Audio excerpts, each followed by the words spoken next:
He's worthy of all praise, and my heart will sing how great is our God.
delegates, alternates, and attendees to the 110th Annual National Convention of the NAACP.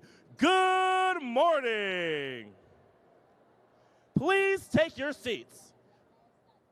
The first plenary session will begin shortly.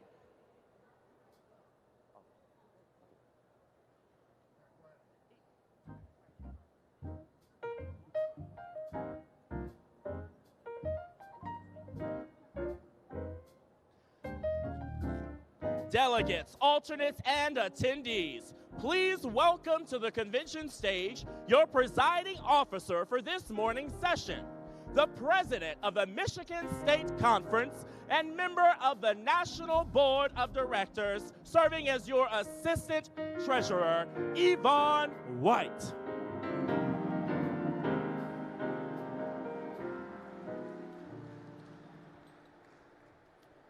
Good morning, delegates. The 110th Convention of the National Association for the Advancement of Colored People has now been officially called to order. Good morning. My name is Yvonne White. I'm a member of the National Board of Directors and president of the Michigan State Conference, and your presiding officer this morning. Joining me this morning is Ms. Ophelia Averett, member of the National Board of Directors from Akron, Ohio, who will serve as your parliamentarian for this session. Will you please stand for the invocation, which will be given by Reverend Kenneth Pierce, the third from Hopewell Missionary Baptist Church here in Detroit.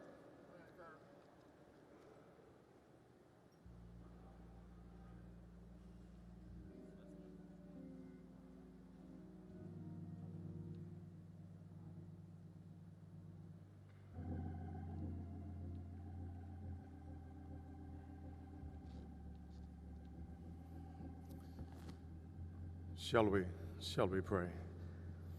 Eternal God, out of whose mind made this great cosmetic universe, we bless you.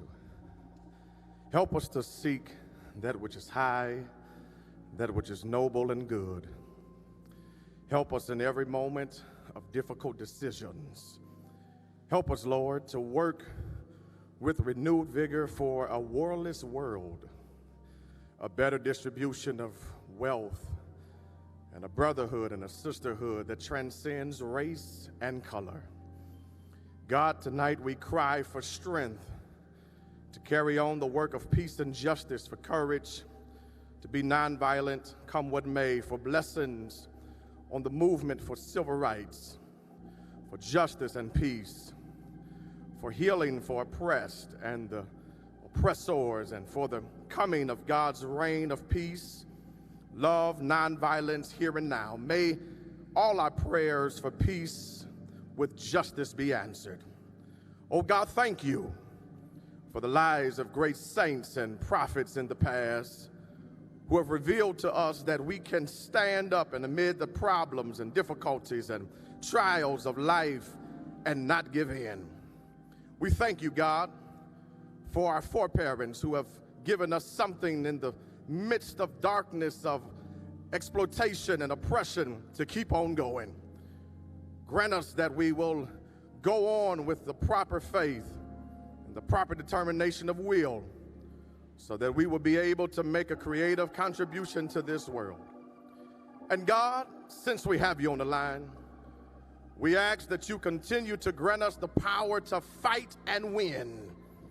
Allow us, God, to fight and win the struggle for justice and peace made through the passions of ordinary people to resist oppression. God, we might fall, we might stumble, we might even doubt, we might hesitate, but God, we won't give up. We will continue to fight, and with your power, we'll continue to win. It's in Jesus' name we pray. Amen.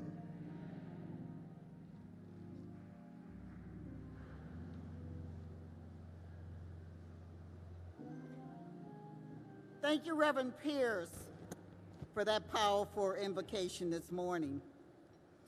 Those delegates who are submitting petitions as candidates for the at-large seat on the Board of Directors must bring their petition to the Election Supervisory Committee at the front of the dais. Would the members of the committee please raise your hand? Anyone with petitions for the at-large seat must bring them forth at this time.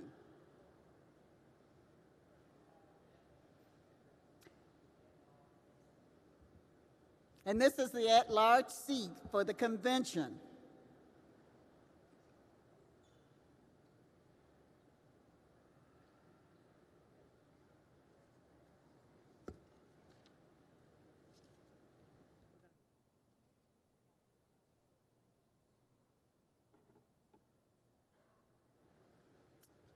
Delegates, I am so pleased to present to you this morning several distinguished individuals who will bring you greetings. I am honored to bring out first, and may you give a warm welcome to our governor for the state of Michigan, the Honorable Gretchen Whitmer, Governor of this great state.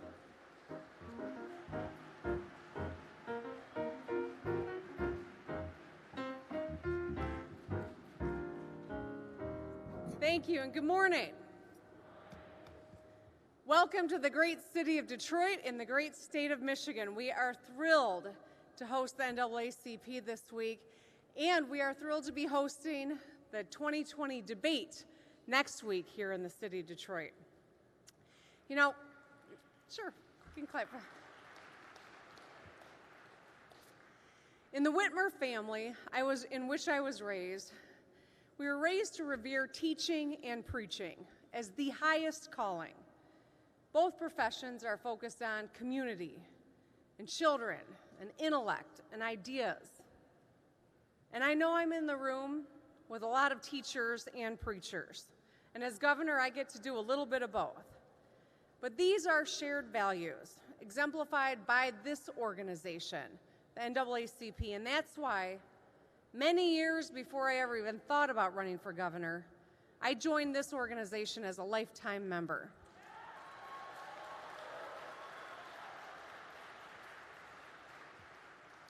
I appreciate the work of the NAACP to help level the playing field for African Americans across the United States and for many others. I appreciate the work, and I know that the work that the founders envisioned has continued on, but must continue on with all of us. I want to recognize the leadership of the Detroit NAACP and Dr. Wendell Anthony, Reverend Anthony, the president of the Detroit branch of the NAACP. Now, it's an honor to host this event in Detroit. People came in droves to the city of Detroit right after World War II. They came here from all over the world to work in the auto industry, which created the middle class. Immigrants, migrants continuously moved to Detroit for opportunity and changed the culture and the fabric and the strength of our economy. People like the Franklin family who moved to Detroit with their daughter, Aretha, when she was 5 years old. Aretha Franklin would grow into an icon and continued to make the city of Detroit her home and worked to build this great city. In fact, just this morning, a few streets over, I signed a bill on the back of a pink Cadillac to acknowledge Aretha Franklin Memorial Highway in the city of Detroit.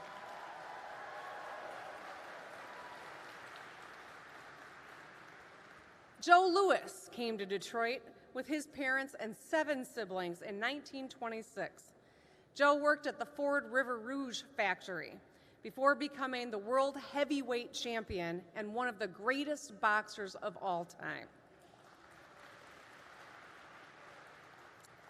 Detroit became a booming center for the arts. Musicians from across the country came to Motown to perform, and the broadside press gave Black poets an outlet to spread their work and change the way we view African American literature. Detroit epitomized the grit, the innovation, the rich diversity that this state was built on. People flocked here for opportunity because when you came to Michigan, when you came to Detroit, Michigan, you knew you could get a good job and you could afford to take care of and raise your family. You knew you would retire with dignity in the state. You were confident that your kids would get the phenomenal public school education every child deserves because DPS was one of the best districts in the state. And you could be confident that when you gave your child a glass of water at the dinner table, it was safe for them. We were the hallmark of opportunity. But over time, like in many communities across this country, we saw the foundation start to weaken as our leaders stopped making investments in the things that really strengthen an economy. Decades of disinvestment in things like roads and water infrastructure, schools, keeping down the cost of degrees or certificates that lead to the middle class. We saw it exemplified in a city called Flint, which I know everyone here is acutely aware of, where an impoverished city left behind was nickeled and dimed by callous bean counters who chose to save a few bucks on the backs of children and families. We've seen it in school districts across this state, like DPS, that used to lead, but they've been starved of the resources they need to get our kids onto a path for success. In 2017, 41% of Black children in Michigan were living in poverty. In that same year, 87% of Black fourth graders weren't reading proficiently. And only 33% of young adults between 18 and 24 were enrolled in or completed some post-high school certificate or degree program. Too many African American communities across Michigan and across the country have seen firsthand what happens when we stop investing in the foundation of our country. When foundations of a society are crumbling, it's communities on the margins that are hurt the most. If we are to remedy this, we must continue the work together to focus on communities of color and rebuilding the foundation so everyone has a level playing field. It's not easy. It's not going to happen overnight. But the vision of the NAACP founders continues with us. It continues with us doing this together. In the face of hate coming out of the White House, we must do this together on behalf of ourselves and our kids. It is on us.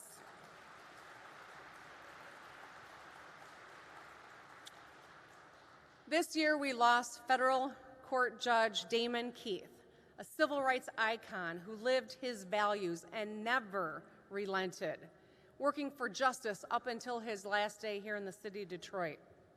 He saw a lot of things during his time, but he never lost his faith or his fortitude.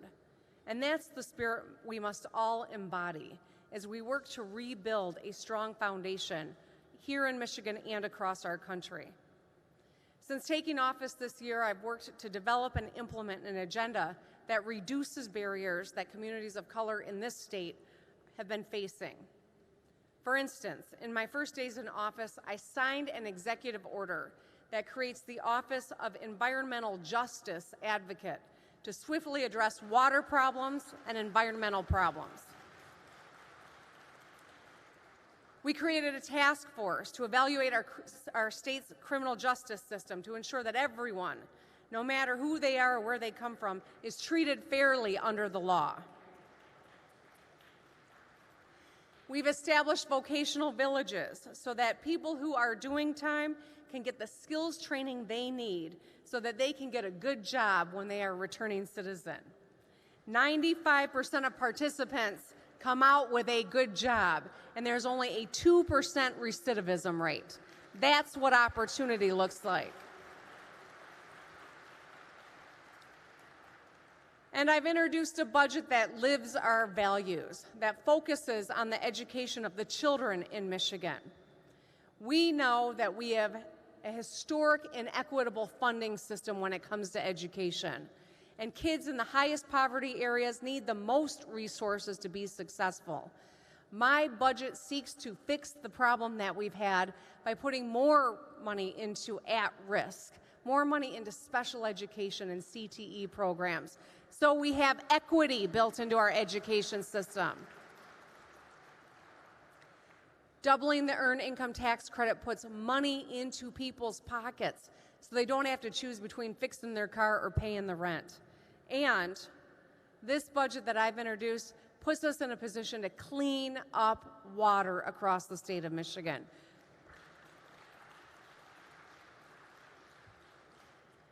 We've got to recognize that if our children are going to move on and to prosper, we've got to give them the education they deserve. And that means ensuring that they've got great teachers in the classroom. I talked about teachers and preachers earlier. Teaching and preaching, that both are callings. You shouldn't have to live in poverty if you're a teacher in America, and that shouldn't be the case in Michigan either.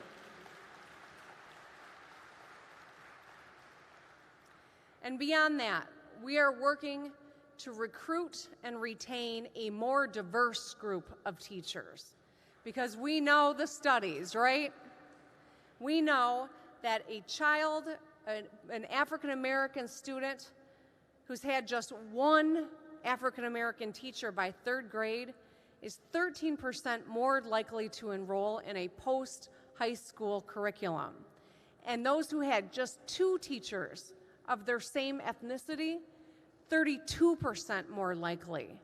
Having people of color in the classroom leading the classroom is critical to our success for all our kids.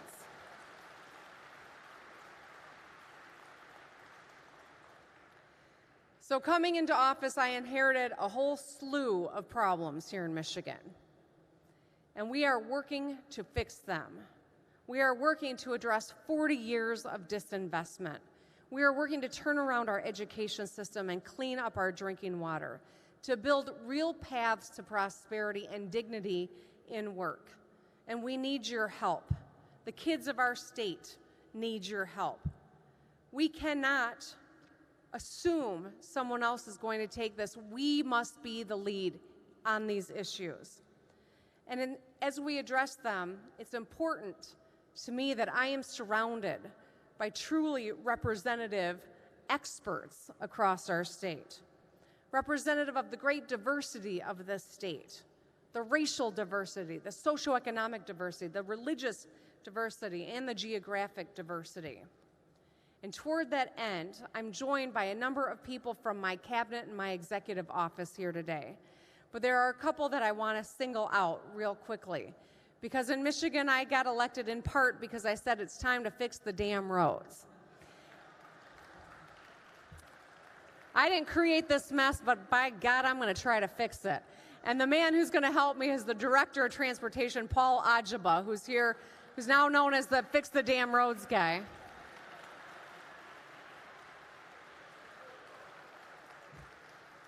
And as we seek to address all of the inequity, as we seek to address schools that are on the brink and communities that have been starved of resources, my partner is our state treasurer, Rachel Eubanks, who is here with us as well this morning.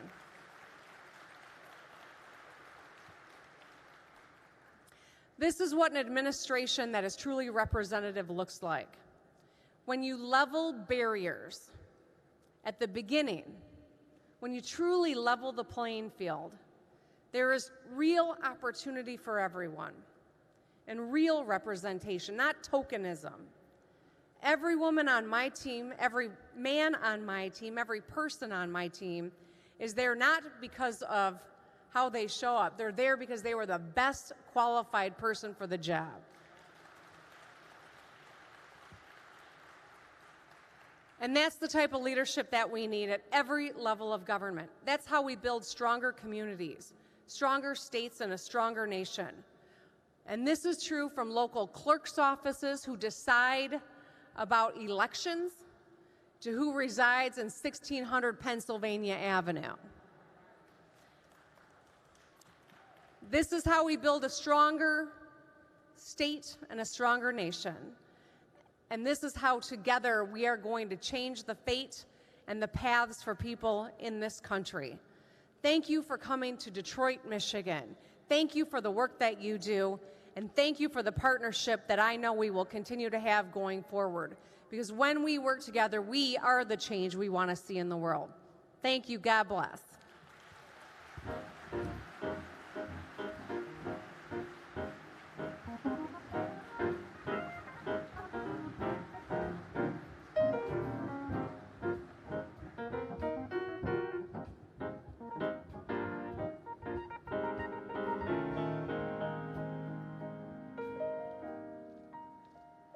Let's give another NAACP round of applause for our governor, Governor Gretchen Whitmer. And it's important to acknowledge, too, for the first time here in Michigan, at the top of our ticket last November was 3 women: our governor, our Attorney General, Dana Nessel, and our Secretary of State, Jocelyn Benson. So we're very proud of the leadership that we have in Michigan. We will now bring to the podium Ms. Hazel Dukes, member of the National Board of Directors, president of the New York State Conference, and chairman of the Election Supervisory Committee.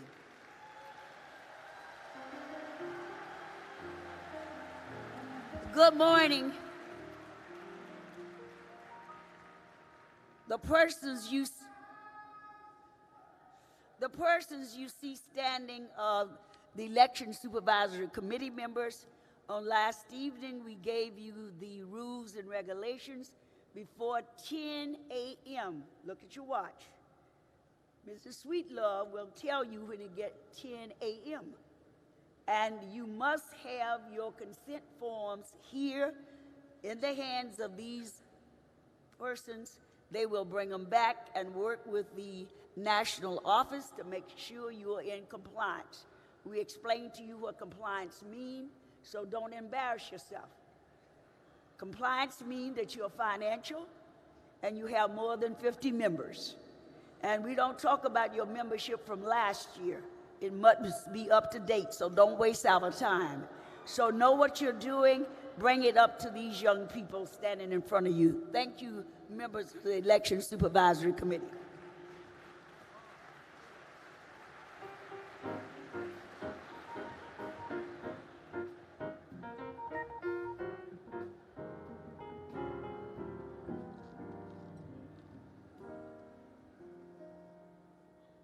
And now, it is my privilege to present to you my Senator, U.S. Senator for the state of Michigan, the Honorable Debbie Stabenow.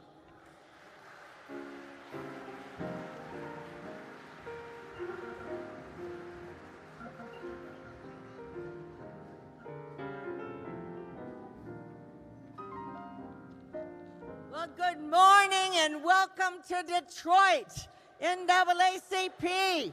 Detroit is on the move, and we are glad that you are back. It's wonderful to be here with all of my friends and colleagues, Governor Whitmer, Lieutenant Governor Gilchrist. Yvonne didn't mention the first African-American Lieutenant Governor in the state of Michigan, Garland Gilchrist. And we're so appreciative of Yvonne White as our Michigan president and the largest NAACP chapter in the country, Detroit, and Reverend Wendell Anthony. So thank you, Chairman Leon Russell and President Derek Johnson, for coming back to this great city. You're going to hear from our wonderful mayor, Mike Duggan, shortly, and he is involved, he and the council, in leading a wonderful restoration and rebirth in Detroit. We also are very proud of Brenda Lawrence and Rashida Tlaib, our 2 Detroit congresswomen. And we remind President Trump of that every day. And I'm proud to be in the Senate with Senator Gary Peters, my partner. And we are very proud to have the Speaker of the House, Nancy Pelosi, coming to the event today. So we are just so glad that you are back because, you know, from Motown to our powerful faith community to our wonderful, talented small business and entrepreneurs to the biggest NAACP chapter with the largest sit-down dinner in the country, in this building. If you have not been here with 12,000 members of your friends and family, you have to come to this dinner because it's incredible to see what Detroit NAACP does every year. But the fact is that our African American community is the heart of Detroit.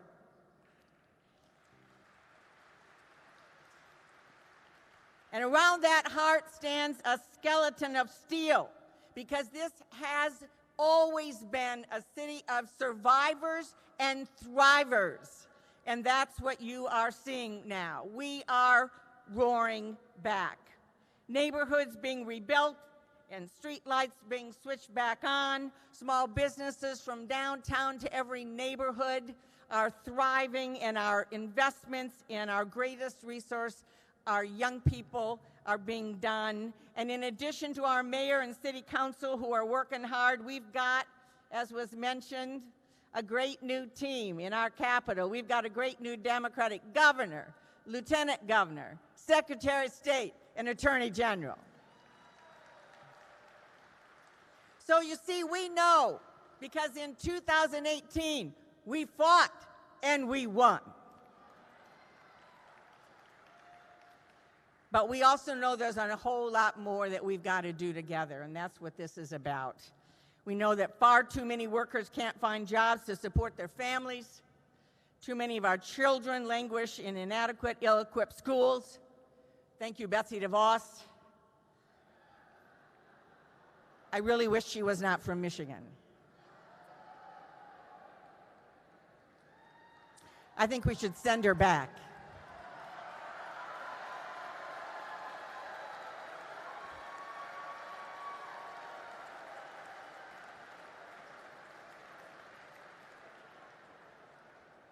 Too many homes have unsafe water coming from their taps in 2019 in America. Too many families struggle to keep healthy food on their tables. And that's why when the administration tried to slash food assistance, I want you to know I proudly led the fight, and we won, and they did not cut food assistance when we did the Farm Bill.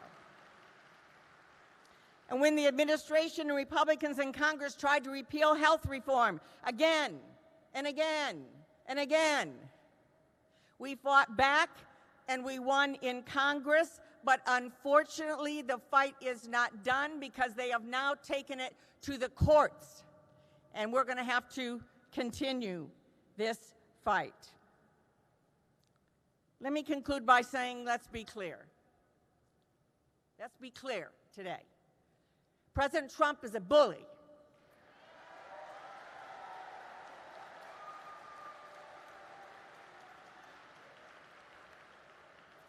And whether he's separating immigrant families and abusing children at the border, or suppressing the vote, or attacking communities or congresswomen of color, including our own Detroit Congresswoman, we must stand up to bullies.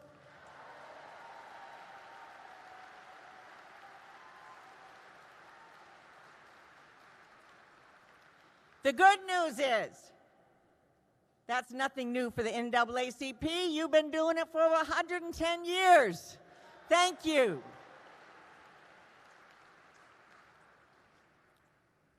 This is a critical moment in our history, as we all know. And once again, the leadership of the NAACP is needed as we see the poison of racism coming directly from the Oval Office. Donald Trump has given permission to people who used to hide under sheets in the dead of night to now stand in the light in front of a microphone.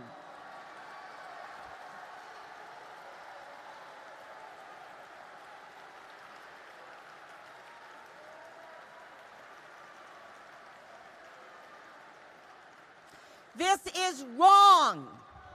This is wrong. And this is our moment to stand up in this moment in time in history in our country and fight back. We have a moral imperative to take back our country for our children and our grandchildren.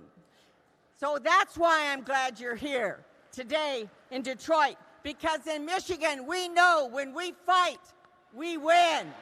Thank you.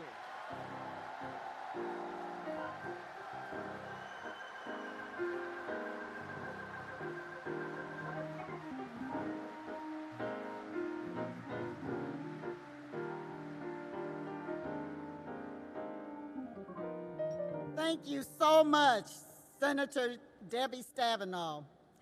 We are now pleased to invite to the podium to bring you greetings U.S. Senator Gary Peters from the great state of Michigan. Give him an NAACP round of applause.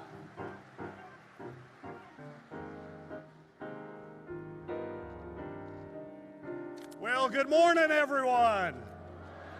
It is wonderful to be here in the great city of Detroit. So all of you who are not from Detroit, welcome to a wonderful American city. An American city that is on the move, an American city that has an incredibly bright future, and you are seeing it here today.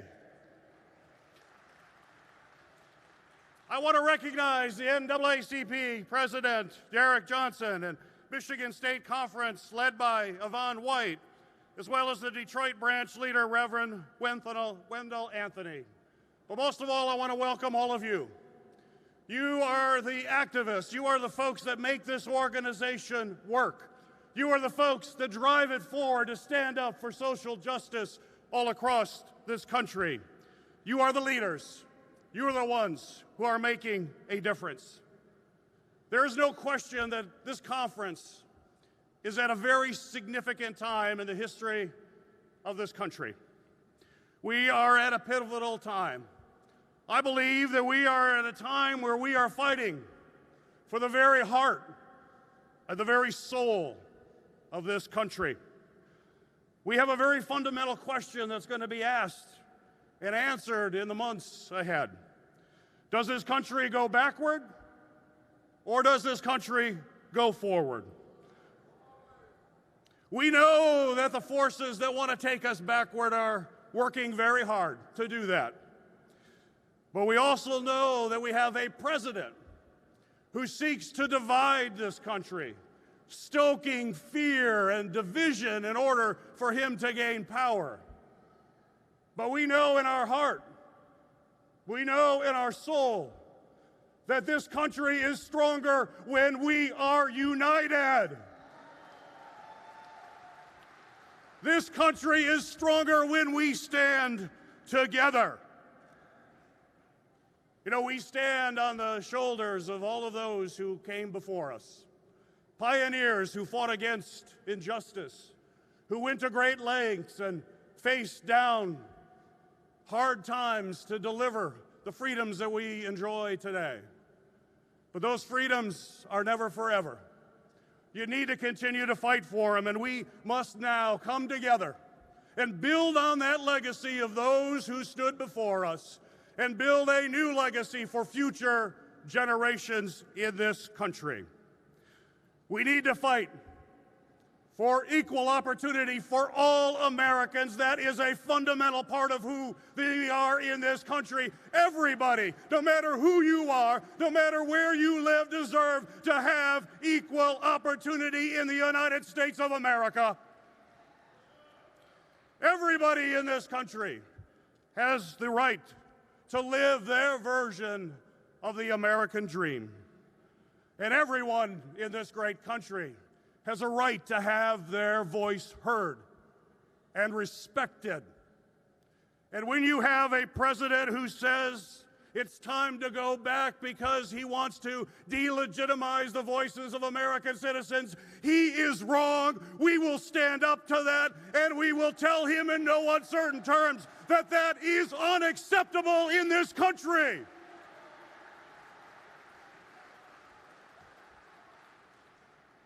So we have a very important mission over the next 16 months, critically important.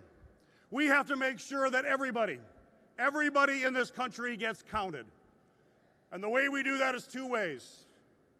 First, we have to make sure everybody gets counted in the census next year.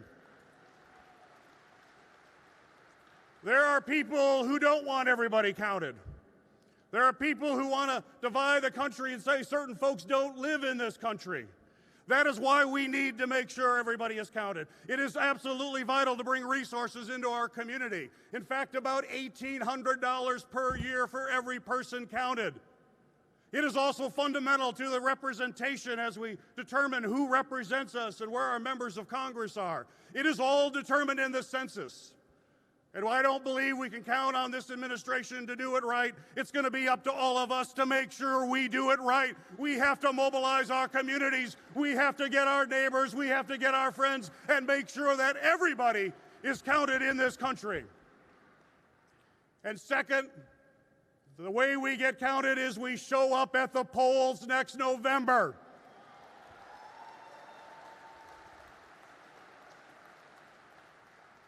Those same forces that don't want us counted in the census do not want us counted on Election Day.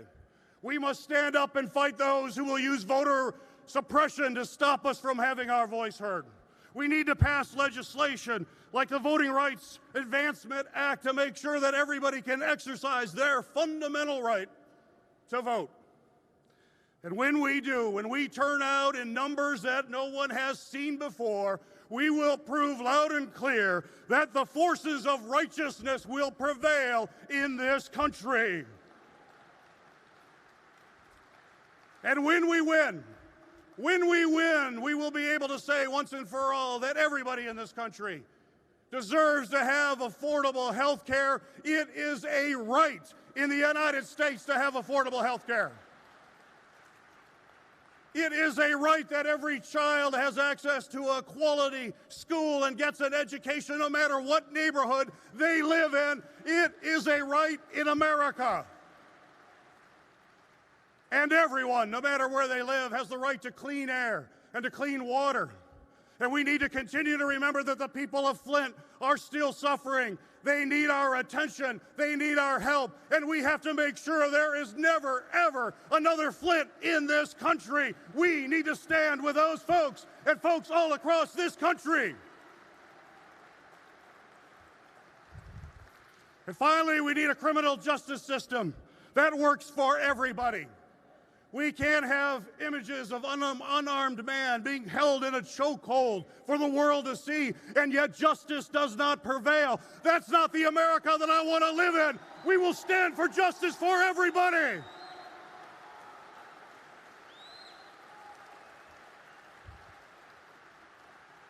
There is no question that the stakes are high. But I believe that we stand together, if we fight together, if we stand united, if we do not let the forces of division divide us, we will prevail. But it's up to each and every one of us to leave this conference ready for the fight, because when we fight, we win.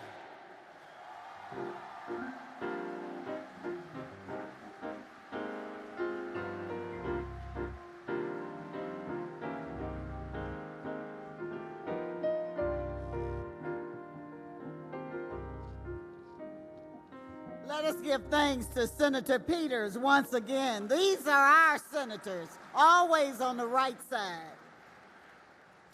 At this time, it brings me great pleasure to bring to you my Congresswoman from the 14th Congressional District of Michigan, the Honorable Brenda Lawrence.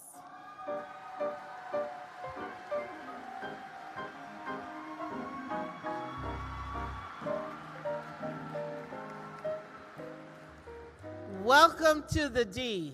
I just want you all to know it is so so amazing to have the NAACP gather here with us. I'm honored to be here as we kick it off. I want you to know we're home to the Detroit Lions, the Tigers, the Red Wings, and we're called Hockey Town. But the Motor City, we're most proud, we're home to Motown. I'm so proud to be on sharing the podium with so many other elected officials, and I just want to share some things with you when it comes to what the Black Caucus, who I'm on the executive board, is doing in Congress. So we have the largest number of members of the Black Caucus in our history. But what is so powerful, for the first time, we have five chairmen and chairwomen of committees. The U.S. House, so we have Congressman Bobby Scott of Virginia, who's the chair of Education. We have Congresswoman Eddie Bernice Johnson of Texas, chair of the Science Committee. We had Benny Thompson of Mississippi, who is the chair of Homeland Security. We have Elijah Cummings of Maryland, who's chairing Government Oversight.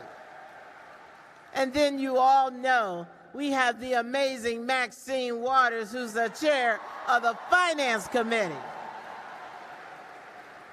And so I'm going to use Maxine's words right now. She said, we have the gavel and we know what to do with it.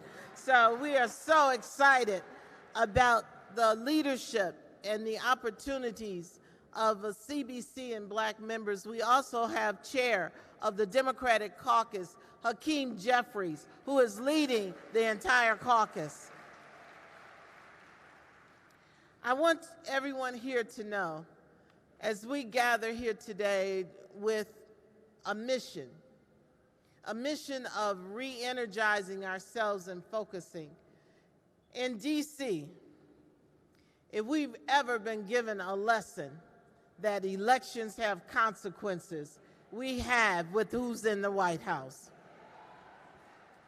And we, as a people, have a role to play in the fact that that is our president, because we as a people have a powerful voting bloc that we have not used to its maximum capacity. So I'm saying to everyone here, if you can't believe what's happening, if you're tired of what's happening, if you feel like you're under attack, if this seems like there's a cloud over America, Black people, we can change all of that.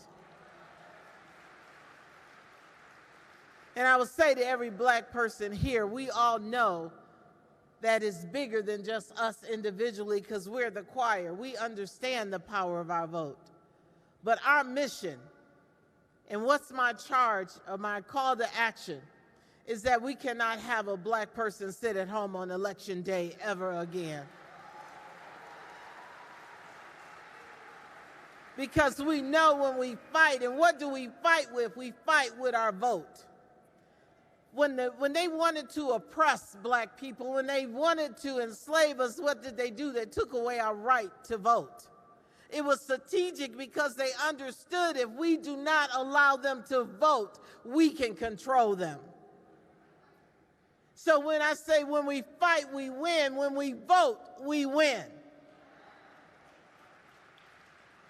And I want you to know, every time I walk the halls of Congress, which was built by slaves, I sit there and I think about the history and everything that has involved throughout our time in this country, in that White House and in the Capitol.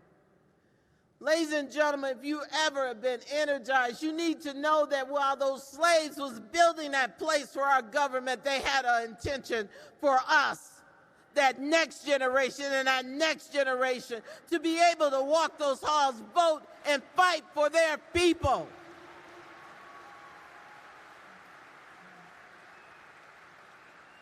You know, sitting on the sideline having a cup of coffee, those days has passed.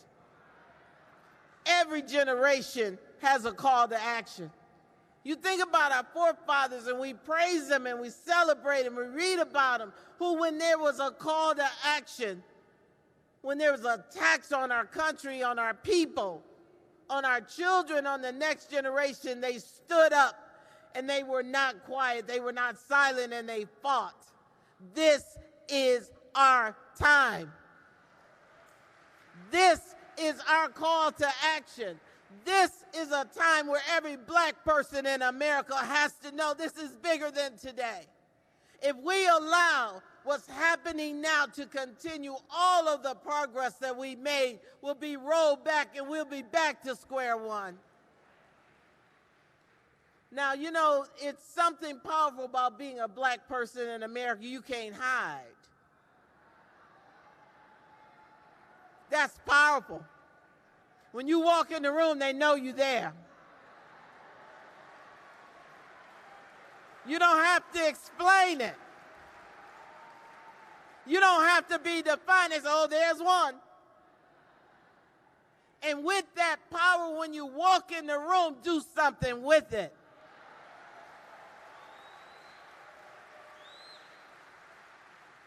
We can't walk in the room and say, I made it. You walk in that room and say, I am going to make generation after generation after generation, empower them, and make sure that room keeps filling up. I'm a little black girl that grew up on the east side of Detroit. East side?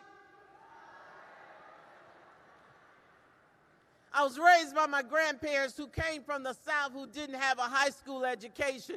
But she told me three things. If you work hard, Brenda, and if you get your education, keep your faith in God, there's no door you can't walk through. There's no table you don't deserve to sit at. And I'm walking the halls of Congress.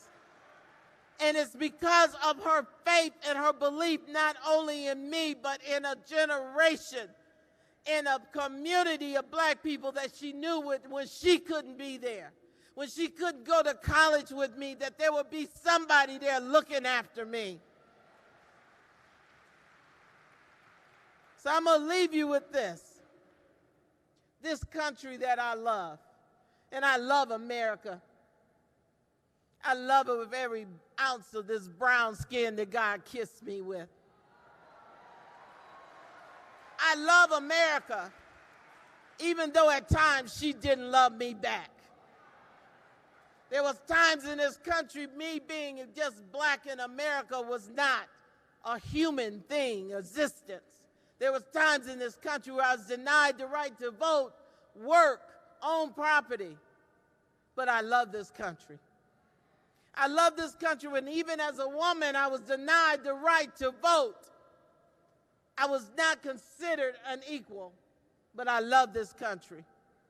And you know why I love this country? Because every time we got twisted and we got off track, our democracy that we have, our constitutions and our rights, gave us the power to stand up and fight. It gave us the opportunity to say, not in our America. This country that we get frustrated with, we get frustrated because they're not holding true to one nation under God, indivisible with liberty and justice for all. I love this country, and I'm going to fight for it. And I'm going to fight for it not just because Brenda is here. I'm fighting for it for every last one who's coming after me. And I'm fighting for it because someone fought for me. And I'm going to respect their legacy, and I'm going to honor them. And I'm asking every person in this room to get that burning in the belly. You know what that is. You know, I was raised Kojic, you know, saved, sanctified, filled with the Holy Ghost. And you know how when the Spirit moves, you got to wave your hand. You can't sit in your seat. You got to stand up, and sometimes you just got to holler. I need everyone in this room to have that burning in the belly. We got work to do. When we vote, when we fight, we win.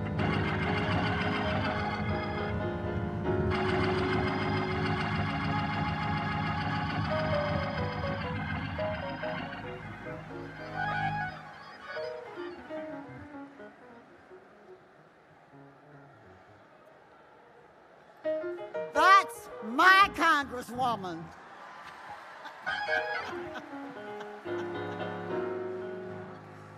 And now it brings us great pleasure to bring to the podium a brave Congresswoman from the 13th Congressional District here in Michigan, one of the 4 women that was told to go back home, the Honorable Rashida Tlaib.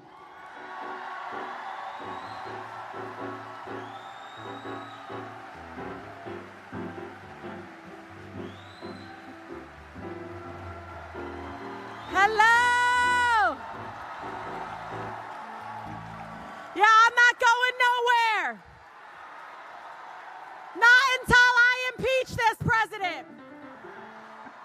I want to welcome the incredible NAACP to Detroit, my home, where I was born and raised. I want you to know in every corner, I always tell people in Washington, D.C., in every corner, there is a reminder of a movement.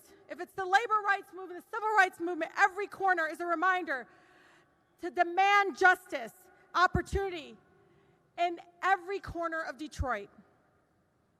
I'm a daughter of Detroit. I tell people this all the time. When I'm feeling so weak and so defeated in Washington, D.C., and thinking, how do we get people away from feeling oppressed? When the plane lands in the metro airport, I feel like everything's going to be okay. Everything's going to be all right. So when you chose Detroit for your national conference, this is exactly where you need to be, because we're going to birth yet another movement right here at Cobo. I'm so blessed because it wasn't just my mother. If you know anything about our incredible city, it wasn't just my mother who raised me. It was also the mothers down the block, where my mother, when sometimes the immigrant mother with her accent would just be whispering, this black mother would tell her, no, no, no, speak up. Speak up, raise your head and speak up. That's what is so rooted in who I am and why I continue to speak up.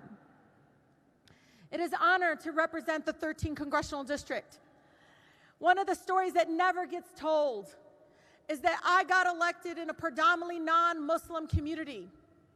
I got elected in a predominantly black community. Elected the first Muslim woman, one of the first Muslim women to serve in the United States Congress. That story is never told, that you all did that, you all made history. I'm also incredibly proud that I have, and we have it in the 13th Congressional District, the Western Wayne NAACP chapter. Where are they?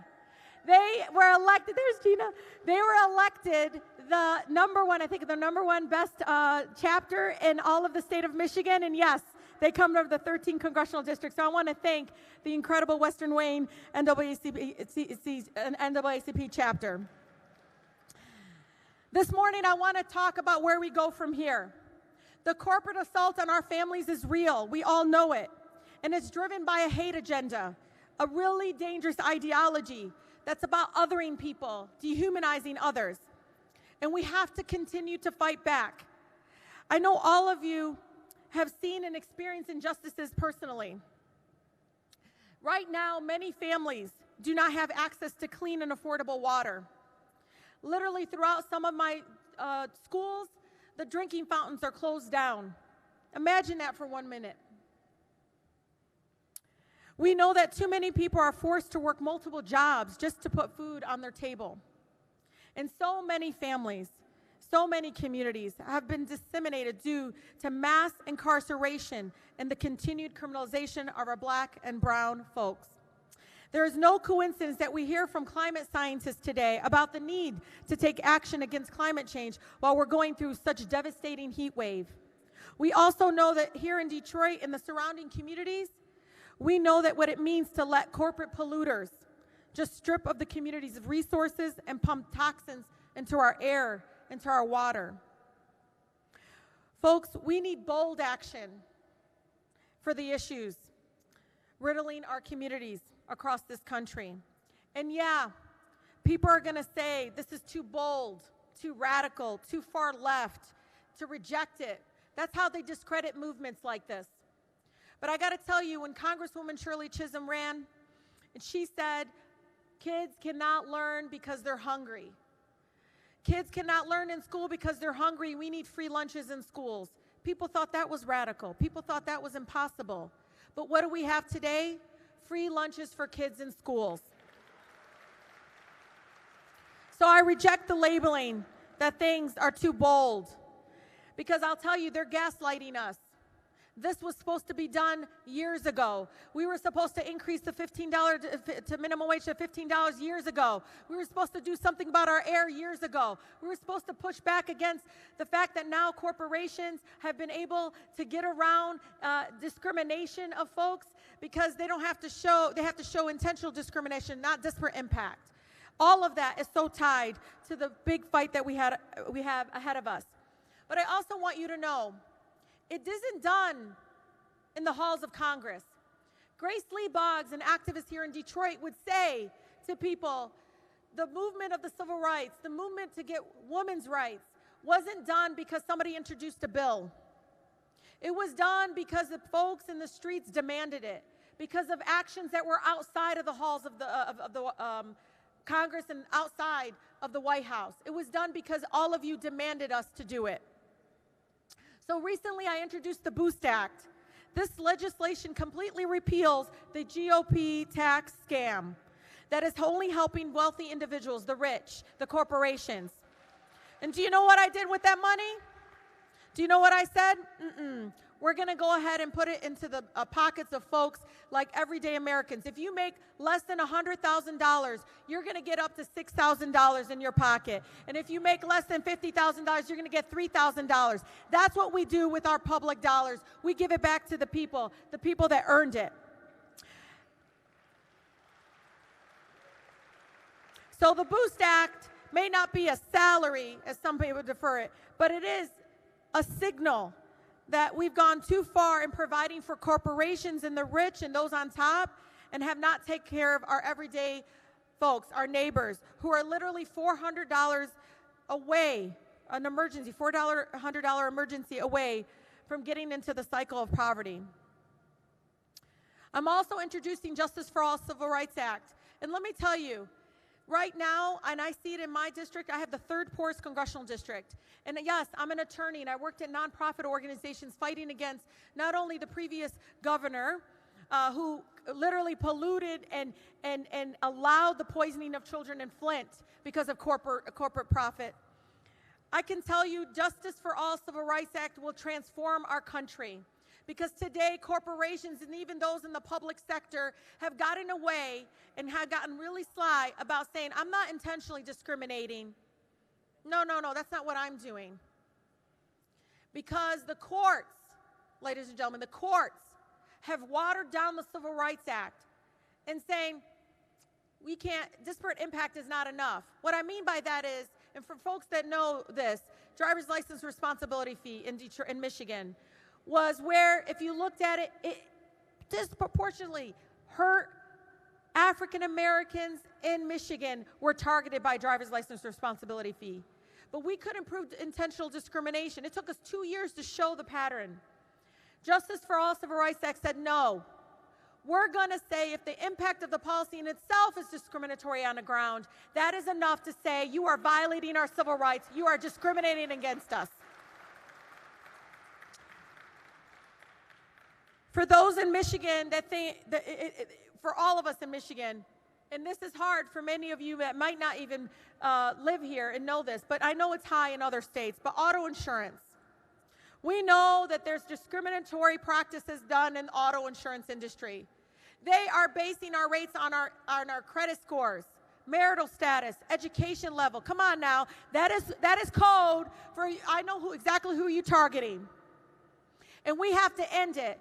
So I'm so proud that Congresswoman Watson Coleman and myself, she's from New Jersey, we introduced legislation. Yes, we introduced legislation in saying no more non-driving factors. It should be based on whether or not we're safe drivers, based on the make or model of our car, whatever it is.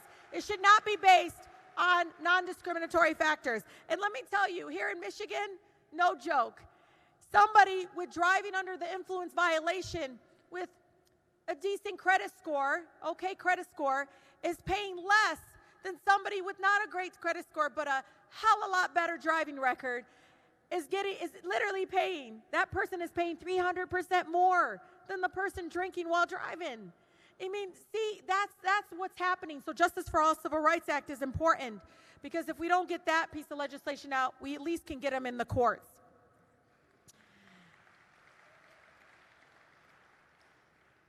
We must get back to the original view of the Civil Rights Act and ensure that all marginalized communities have the protections they need under the law to combat discrimination, both in the private and the public sector. We need bold action, folks. And I know what's happening out there. You know, there's all of this young women, and it's beyond just the four of us. The squad is all of you. And I can tell you, you are all the squad. Trust me. If you support equity, you support justice, you are one of us. But let me tell you, this is the largest incoming class since Watergate, ironically, and the most diverse.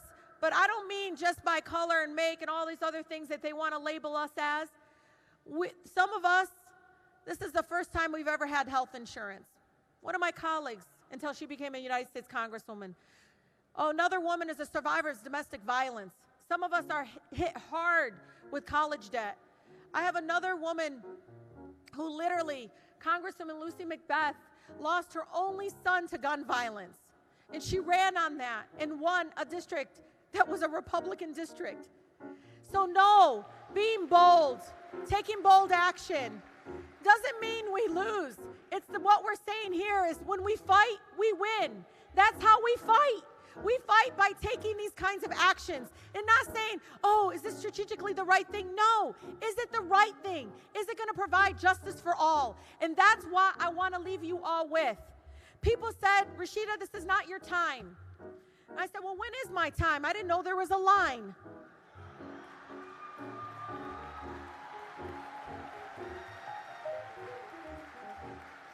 This is a new era of the civil rights movement. And until people like us in this room run for office and get on the inside and push back, we're not going to win. So not only in the streets, not only with legislation, but also you run for office. That's how you fight and win. Thank you so much.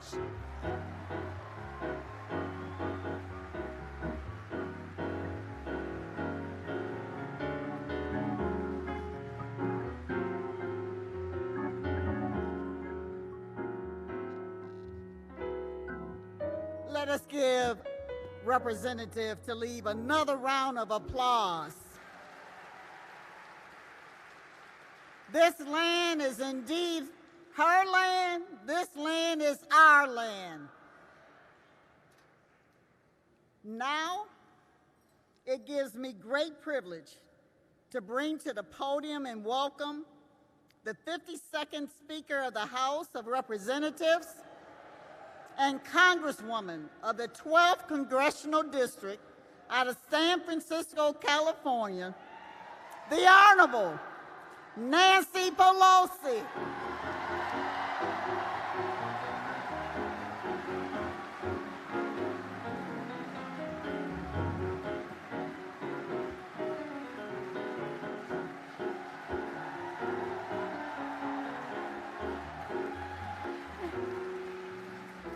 Good morning.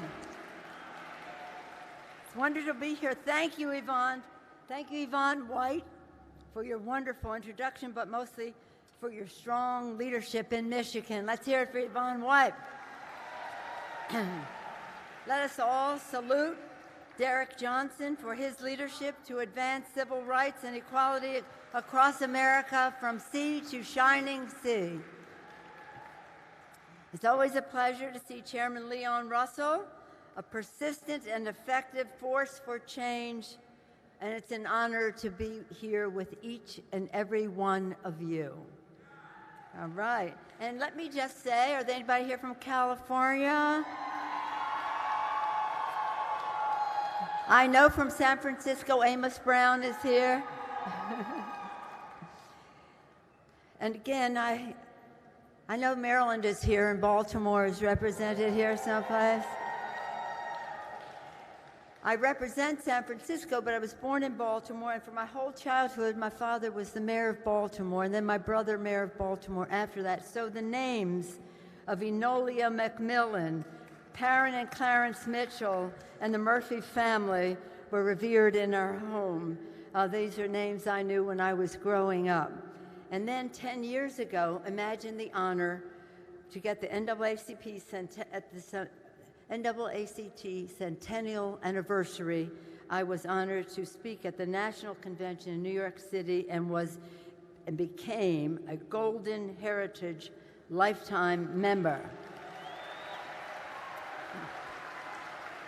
And now it is a great pleasure to be with you here in Detroit, for the NAAC's 110th anniversary. Thank you to Governor Whitmer for bringing us hope, and to Mayor McDuggan for championing One Detroit for Everyone for hosting us. This week, we celebrate progress forged over 11 decades of organizing and mobilizing, and as we prepare for the victories ahead, because we know that when we fight, we win. When we fight, we win. I bring greetings to you from the U.S. House of Representatives, the U.S. Congress, the most diverse and dynamic Congress in history. And in our new the House Congressional Black Caucus, the largest ever historic 53 members in the House of Representatives, led by Karen Bass, our fuller committee, our fuller caucus of the entire Democratic caucus, led by Hakeem Jeffries of New York. And of course, we're very proud of the great leadership of our House Democratic Whip, Jim Clyburn. So here we are with this House Democratic Caucus, 60% people of color, women, and LGBTQ community members, 60%. And in the Congress, our members just don't serve, they lead. Again, I talk about Mr. Clyburn. Here in Detroit, we celebrate an iconic hero of the civil rights fight and a beloved member of this community and of our country, Rosa Parks. I was proud to work with Senator Harry Reid and the entire Michigan delegation to ensure that Rosa Parks would make history again as the first woman to lie in state in the rotunda of the Capitol.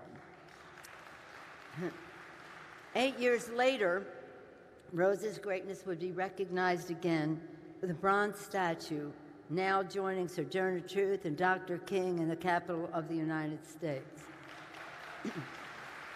Rosa Parks made the decision to demand her rights. You know that. And she later said on that bus that the only tired I was of tired of giving in. We too must be tired of giving in. We too must continue to stand firm for fairness, for genuine equality, and for justice. The Democratic House stands with the NAACP in this mission as a proud partner in progress. We are here to listen, to learn from you, and so that together we can lead the way to a better future for all. The men and women, I thank you, I bring thank you because so many men and women of the NAACP helped elect a Democratic majority that would be there for the people. That is on day one, with the For the People agenda, we passed the For the People Act to make government work in the public interest, the people's interest, not the special interest. A key part of H.R. 1 is protecting and restoring the sacred right to vote, which is under serious, sustained threat today. Our vote, as we know, is our voice, and it must be protected. That is why a key pillar of H.R. 1 is Congressman John Lewis's Voter Empowerment Act, which ensures equal access to the ballot, modernizes voter registration, and fights voter suppression. And that is why the House is advancing H.R. 4, Congresswoman Terry Sewell's Voting Rights Advancement Act, which restores Voting Rights Act's ability to combat discrimination, voter discrimination. The Judiciary Committee and the House Administration Subcommittees on Elections, led by Chairwoman Marcia Fudge, who is here with us today, will continue to hold its hearings in the months ahead. We must create an ironclad constitutional basis to restore the Voting Rights Act. And that's being done under the leadership of Marcia Fudge. And when we do, the House will swiftly pass the Voting Rights Act to protect the ballot. Once we restore the vote, once we break the grasp of special interest, once we put power back in the hands of the people, the American people can finally and fully achieve justice in America. And justice is something I want to spend a couple minutes on right now. 17 centuries ago, St. Augustine said, "Any government that is not formed to promote justice is just a bunch of thieves." He said that. That's what he said. He said, and then others have said, sometimes it's hard to achieve justice, but to do so, you must avoid the dazzling, blindness of special interest and money who are there to exploit the people. We must achieve economic justice, end the disparity of income in America, and reverse the damage of the Republican special interest agenda. That is why the House passed Paycheck Fairness Act, equal pay for equal work for women in the workplace. And just last week, we passed the $15 minimum wage. $15 minimum wage, the first time in a decade. 30 million people in America will receive a raise. 20 million of them women, many of them women of color. A pay raise that is so exciting. That's in the workplace. We must achieve justice in health care. Understanding, as Dr. King said, of all the forms of inequality, injustice in health is the most shocking and the most inhuman because it often results in death. That's what Dr. King said about that.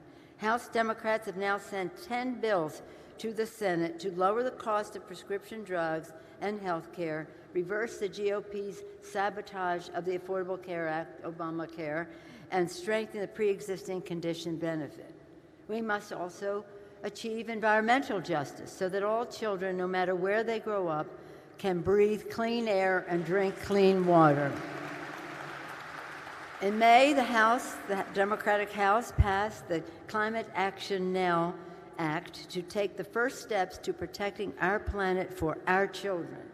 This year, we advanced robust funding in the EPA to ensure clean drinking water, and we will continue to fight for justice for families in Flint.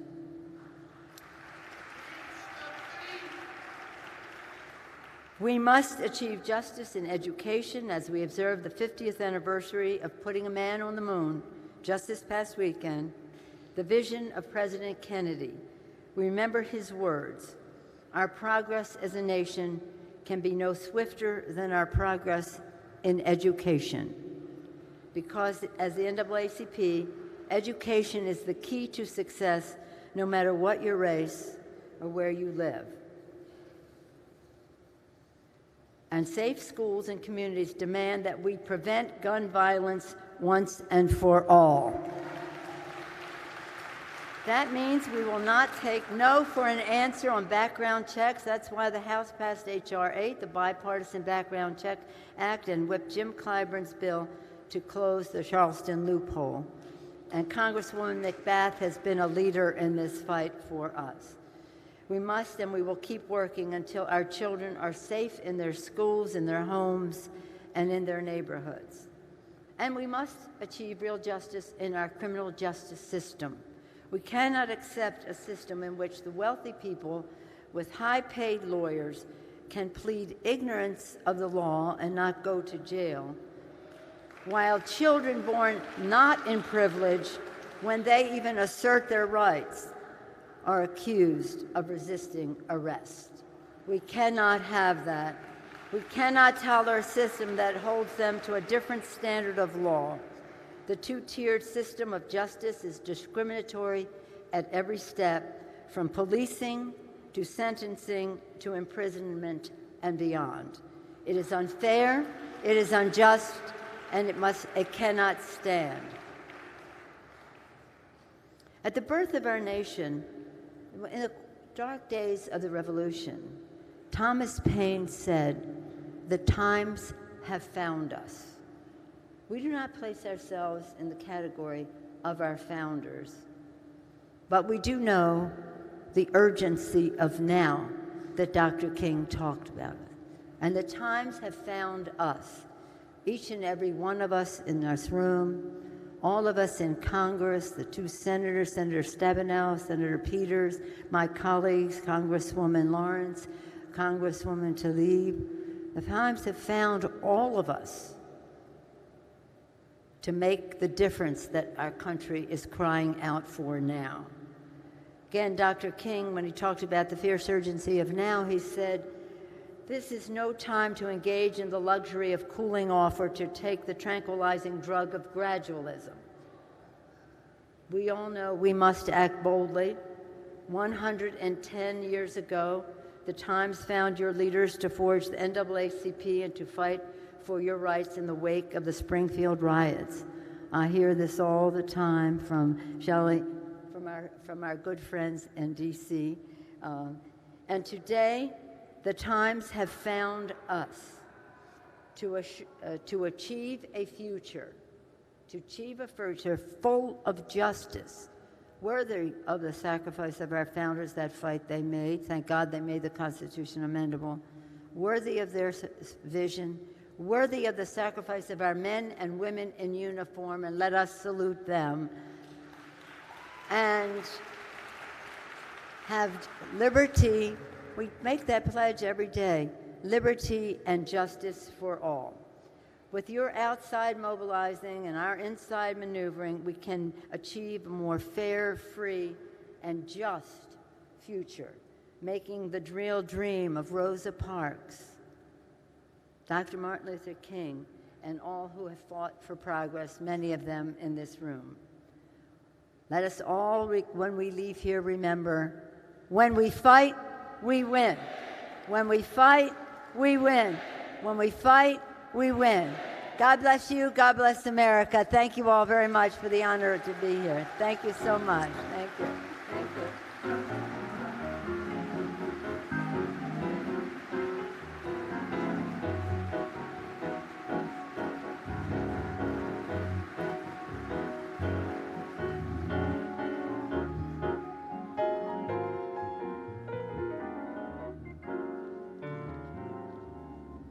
Let's give her another NAACP round of applause. The Honorable Nancy Pelosi. Next, I am so pleased to bring to the podium the mayor of this great town, the city of Detroit, the Honorable Mike Duggan.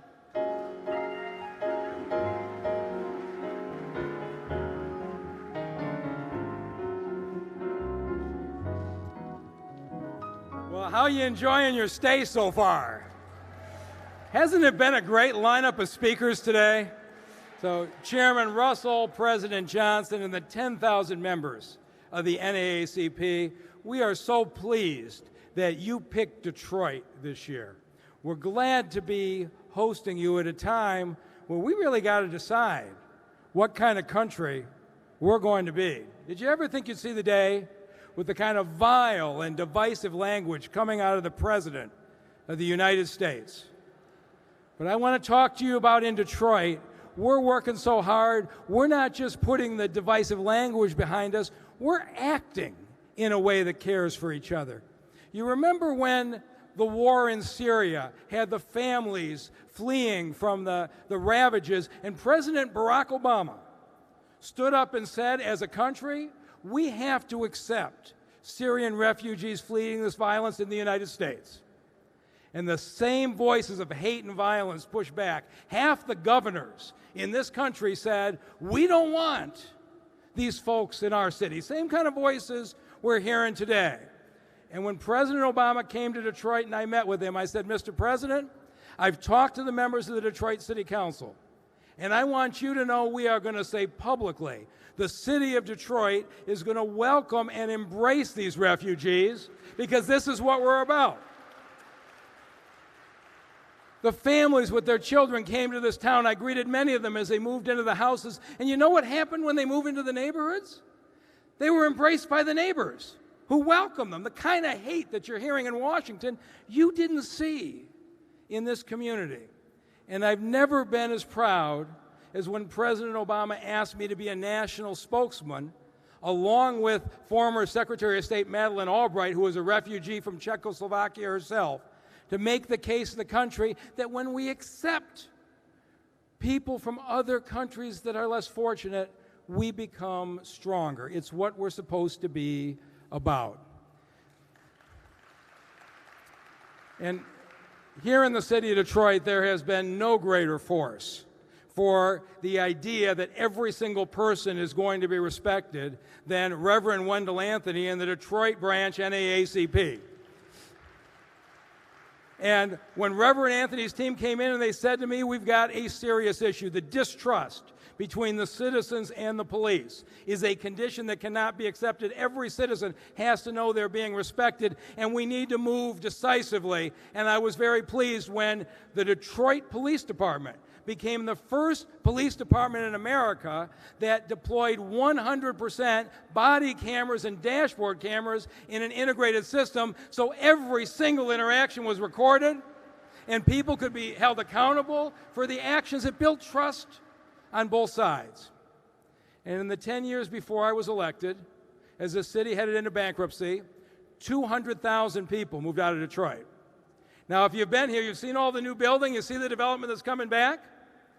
Looks good, right?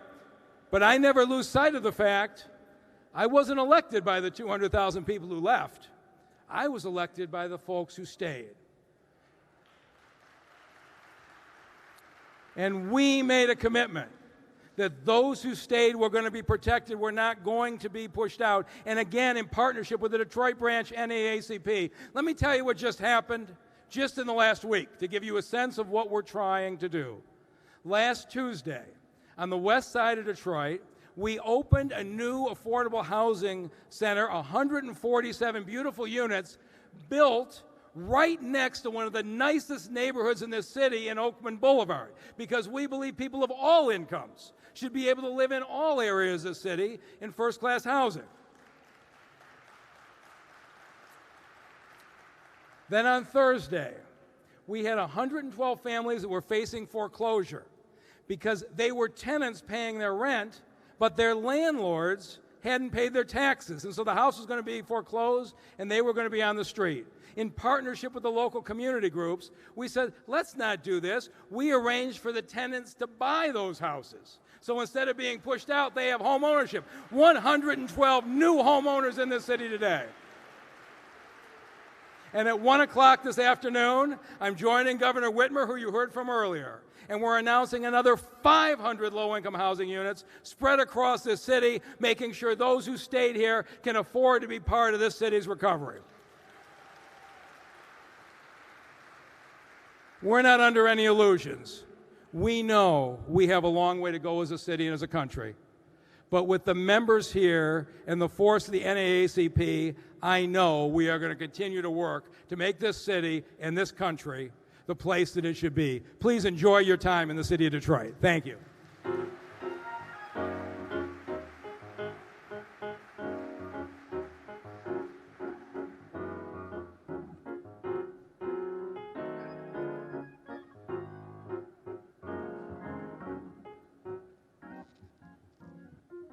All right, let us thank our mayor once again, Mayor Mike Duggan. And now I am so pleased. As many of you know, I've worked with the UAW General Motors for almost 40 years. And with that, I come out of a labor family. My grandfather was UAW International Rep. Sat on the first bargaining committee for UAW Ford. And so now it brings me great pleasure to invite to the podium the president of the UAW, the international president of the UAW, United Auto Workers, President Gary Jones. Give him a round of applause.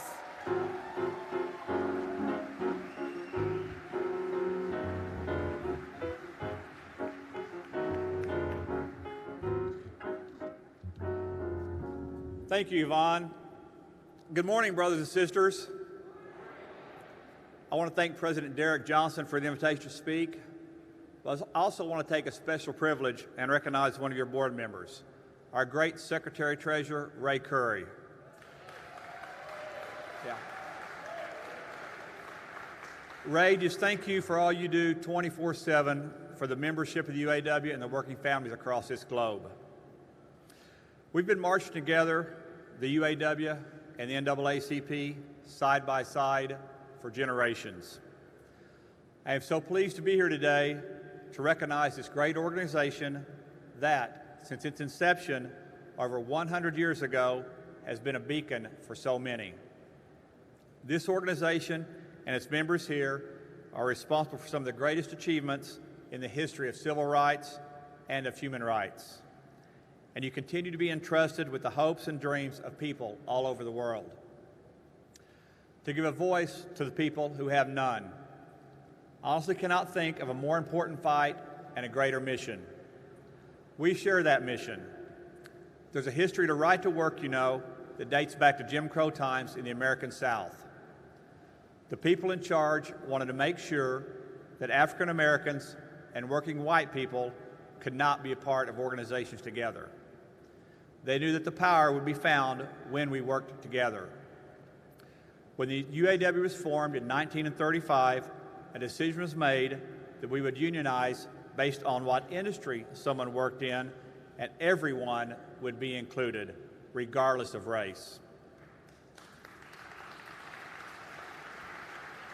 Our organization included African American members from its inception, not just as members, but through leadership roles.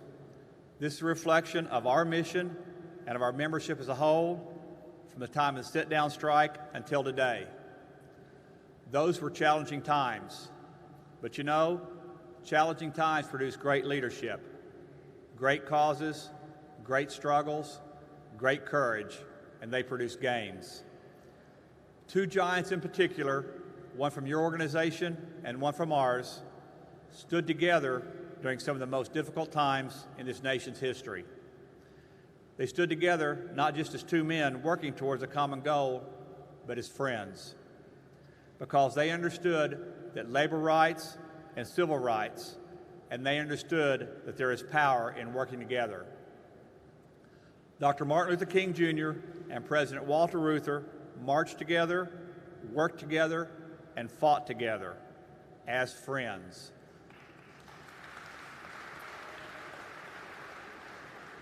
Dr. King wrote his I Have a Dream speech right here in Detroit at Solidarity House, UAW's headquarters. Walter Reuther paid the bond when Dr. King was being held in a Birmingham jail. Brothers and sisters, these two men joined together and changed this nation. And everyone in this room shares in those achievements. The friendship between the UAW and the NAACP continues through our organization's history. Another UAW president, Owen Beaver, my friend and mentor, continued to lead the UAW in another shared fight. Owen joined the struggle against the evils of apartheid, supporting President Nelson Mandela. And upon his release, one of Mr. Mandela's first visits was right here in Dearborn, Michigan at UAW Local 600. He came to thank our members personally for their efforts and for the financial support during his struggle. During that visit, Owen gave Mandela a royal blue UAW jacket embroidered with his name on it. He pronounced him an honorary member of the UAW. President Mandela made a speech to the union members present for this meeting stating, "Sisters and brothers, friends and comrades, the man who is speaking is not a stranger here. The man who is speaking is a member of the UAW. I am your flesh and blood." Because that is what it means when the friendship between our organizations really means. we are truly brothers and sisters. Those were challenging times. These are challenging times. More than ever, we need to work toward a joint goal. More than ever, we need to share in the never-ending fight for equality for all, and justice for all, and respect for all. This convention theme sums it up perfectly. When we fight, sisters and brothers, I don't have to tell anyone here that our nation is divided. It is divided and it is hurting. Our friends, our families, our communities, they are struggling. But here in this room, we know that we can fight together. Fight against those who would seek to divide us and who would seek to diminish and defeat us. So, sisters and brothers, we gather here together once again to fight these battles. It is never easy, but we will prevail because we will never, never, never give up. I want to end with this. The UAW stands by your side. In solidarity and friendship, thank you, brothers and sisters.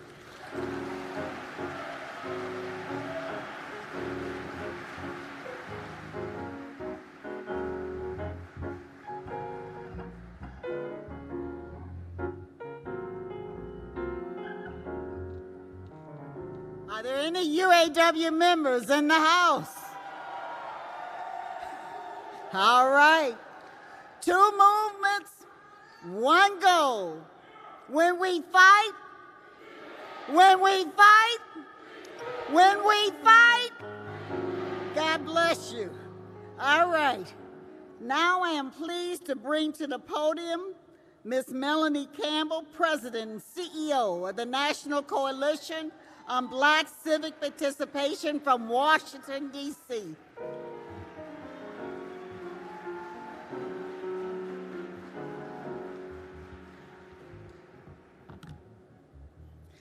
Good morning, NAACP family.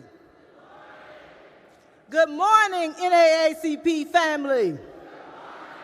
I bring greetings on behalf of the National Coalition on Black Civic Participation and the Black Women's Roundtable. Thank you to our leaders and my brothers in the movement, President Derek Johnson, Chairman Russell, and our host, Reverend Wendell Anthony, for your invitation. Thank you to our Chair Emeritus, Rosalind Brock, I thought I saw her out there, for your continued leadership and sisterhood. I want to lift up all of my NCBCP board members in the room because I really work for you.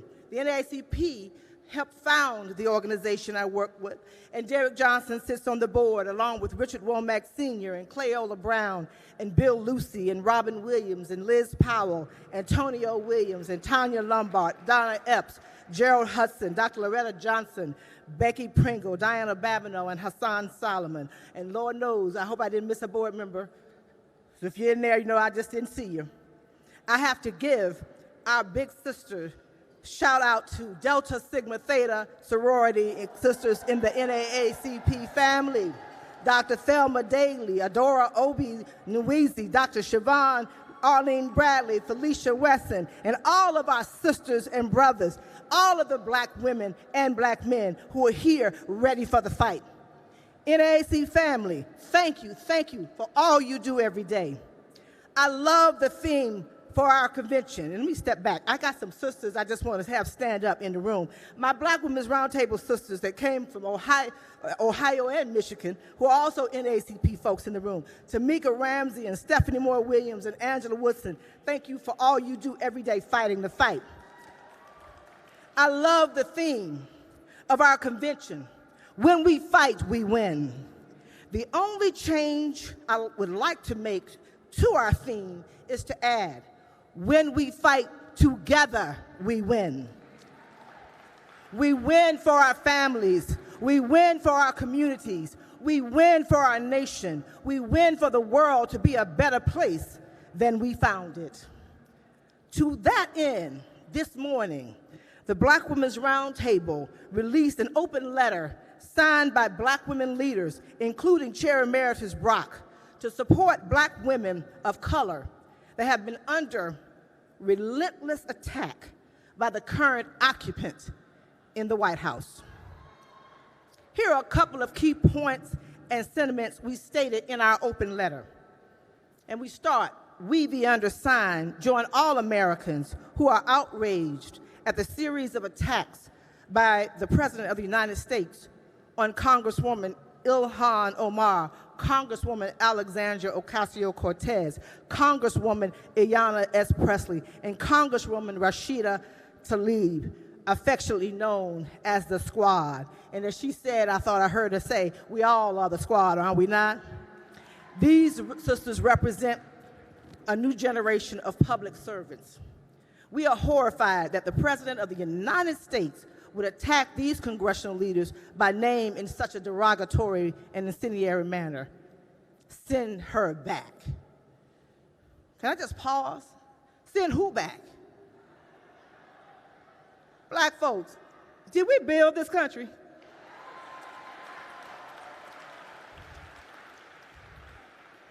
So you go back where you did. Okay, let me stay focused. Y'all know me from Mims, Florida. I get a little carried away. A little Baptist A in me too. And we're concerned. As Black people, and as Black women specifically, the role we play, we recognize that this year, the NAACP is going to Ghana, right?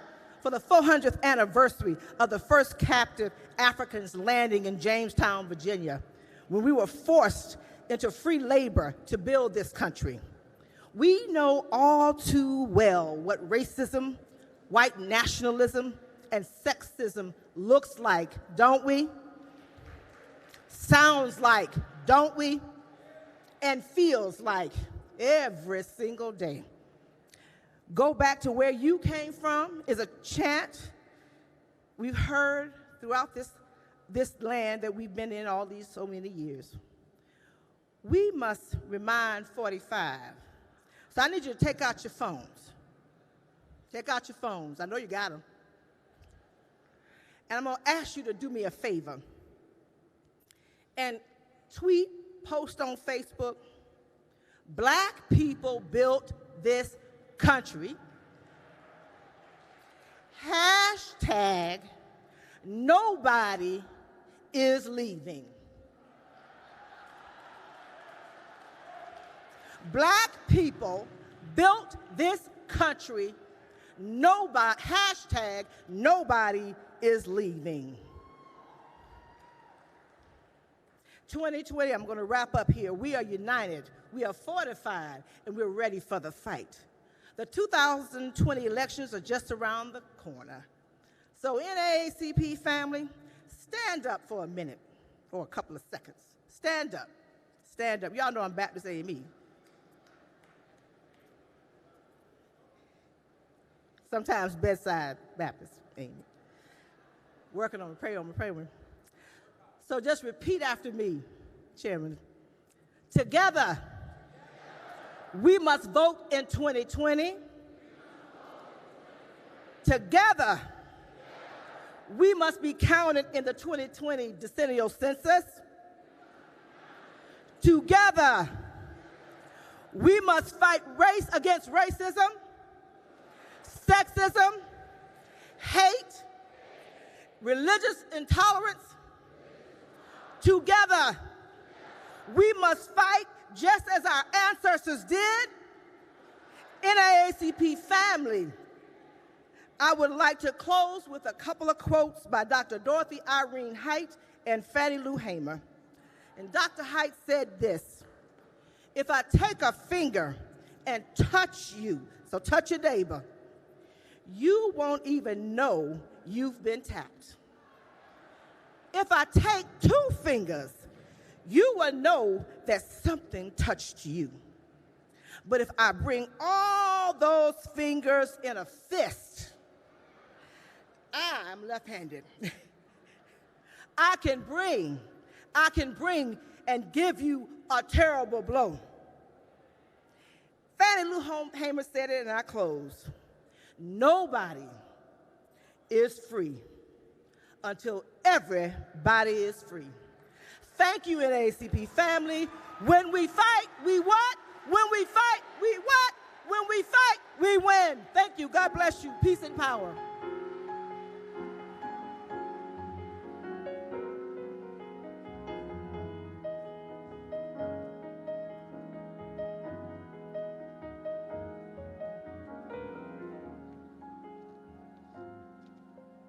Let us thank Mrs. Campbell once again.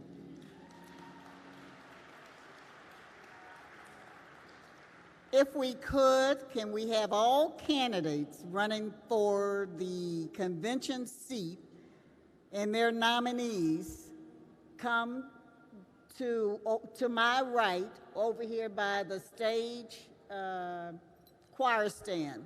All candidates running for the at-large board seat by convention and their nominees for a short meeting.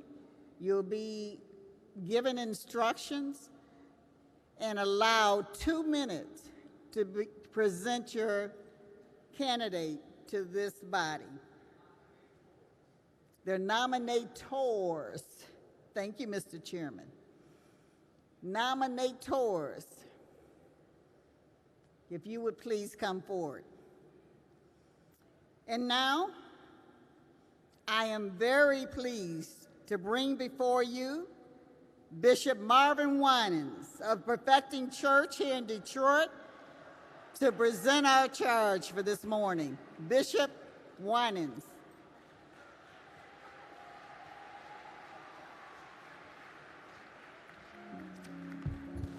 Well, good morning and welcome. As a citizen of Detroit, I've been in Detroit all of my life, and I'm so proud to stand here today. The charge of when we fight, we win is not new. It is very prevalent because the church was born out of a fight. That's all we know how to do. We go looking for a fight. And we don't have to fight to win, because when we fight, we win. It's already concluded. The Black National Anthem, written by the former executive secretary, the first African-American executive secretary of the NAACP, who served from 1920 to 1930, James Weldon Johnson, in his song, Lift Every Voice and Sing, penned the words, lest our feet stray from the places, O God, where we met thee, lest our hearts, drunk with the wine of the world, we forget thee. And I'm sad to say, but we've strayed. We've strayed in that we are almost ashamed in our public service to say that we believe in God. We've strayed because we no longer feel that our home has a need for prayer and coming together. But the wonderful thing about God is that He forgives. And in Psalm, the 80th Psalm, in the 3rd verse, it says, turn us again, O God. And if we would just turn, if we would open our hearts and open our minds and let God know that we acknowledge who He is, that regardless to how this world becomes more secular and it seems as if the mention of Jesus is a joke, but I remember my grandmother, my great-grandfather who migrated here from Mississippi, all they had was prayer. All they had was the Word of God and faith in that Word. So as we do God's business, we cannot stray from the path that brought us here. We must be diligent, not only one to another, but diligent to the God that brought us here. Because by all statistical standards, we shouldn't be where we are. But we do recognize that if it had not been for the Lord, I wish I had some help here this morning. I said if it had not been for the Lord who was on our side. So I want you to understand, as I give you your charge, you have to keep fighting. You have to understand how it is to get knocked down, but we fall down, but we get back up. That's the difference between a loser and a champion. I want you to understand that when Paul wrote his last letter, to Timothy in 2 Timothy, the 4th chapter, and around the 7th verse, when he did a thought analysis of his life, when he recognized what he had been and what God had made him to be, he wrote these words. I may not have done what everybody wanted me to do, but what I can tell you today is that I fought a good fight. I wonder, do I have any fighters here today? Yes, sir. It may not mean that you always were on top, but did you fight a good fight? And he said, I fought a good fight. I'm sorry, this is not Sunday. I fought a good fight, and I kept the faith, and I finished my course. I want you to keep fighting, because when we fight, y'all ain't saying it like you mean it. I said, when we fight, God bless you.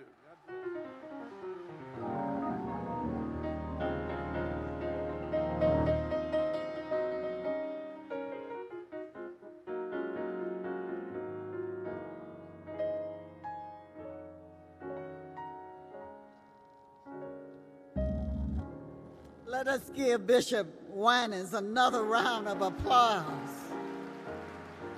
Are there any freedom fighters in the house this morning? When we fight, we win. I would now like to, we're now preparing for the presentation of the William Robert Ming Advocacy Award, which is given annually. This award is presented to an individual in the legal profession who has proven outstanding service in the area of civil rights. At this time, I'm pleased to call to the podium our own Attorney Bradford Berry, NAACP General Counsel out of Baltimore, Maryland, to present this year's award.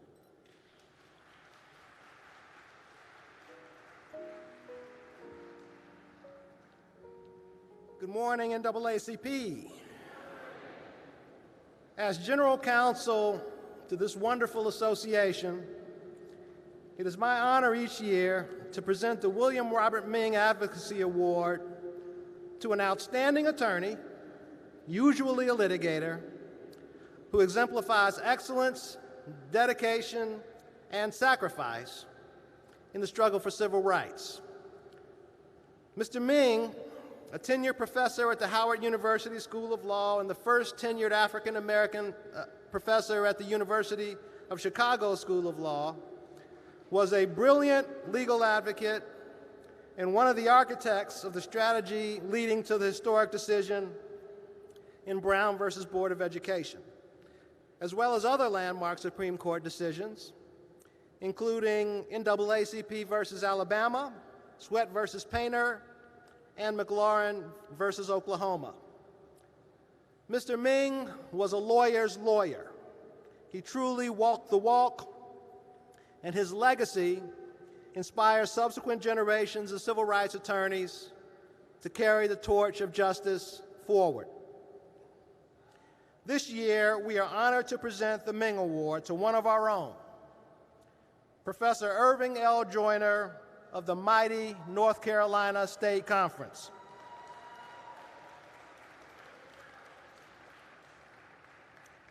In his role as chair of the Legal Redress Committee of the State Conference, Professor Joyner has orchestrated and prosecuted a string of critically important civil rights cases over several decades.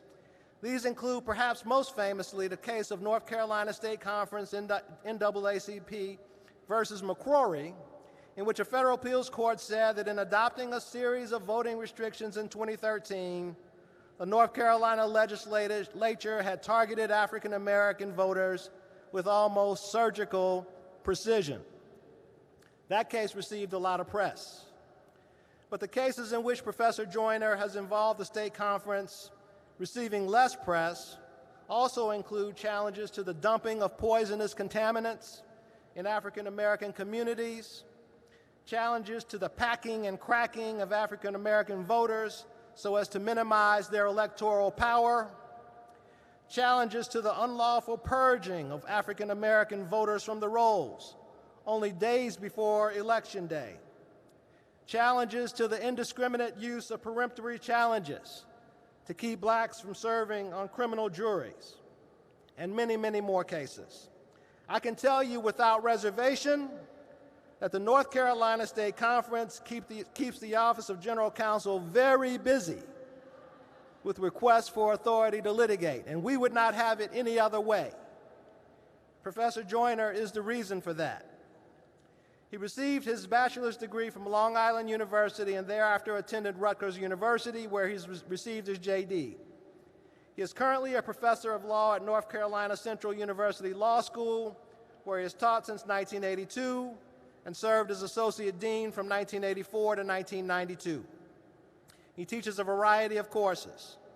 He dedicates a substantial amount of his time to providing pro bono legal counsel to political, religious, and community organizations, as well as to individuals who seek help with their civil rights cases and criminal appeals.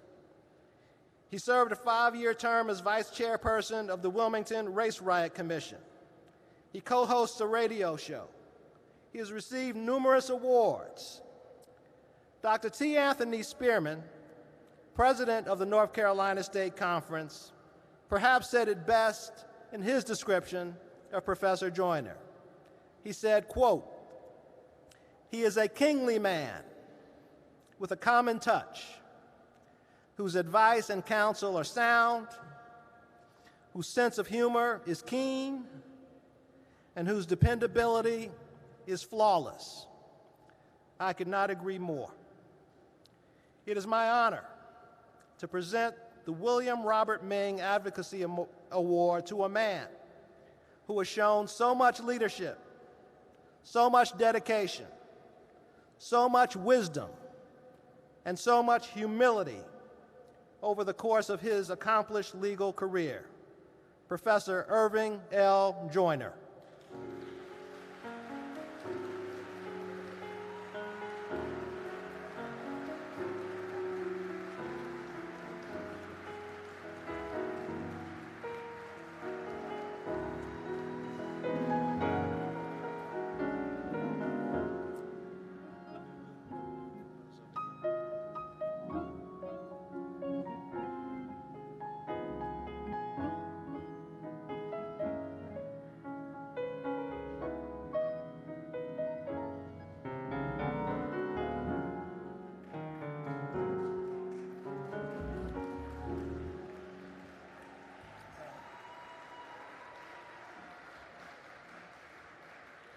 Well, good morning, NAACP. It's close to lunchtime, and I know that you are anxious, but giving honor to God, to whom praises are always due, I am extremely proud to receive the William Robert Ming Advocacy Award. I call this the Struggle Award since it honors a law school professor and litigator who was actively engaged in a needed struggle in the courts and in the streets to advance and protect the rights of African Americans.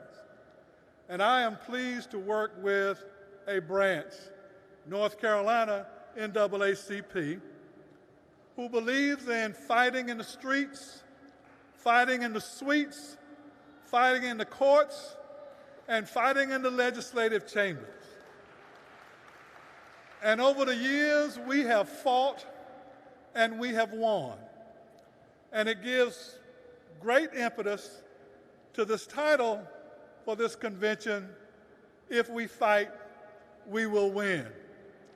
If you don't fight, you will not win. I stand in awe of the long list of honorees who have received this award since 1975.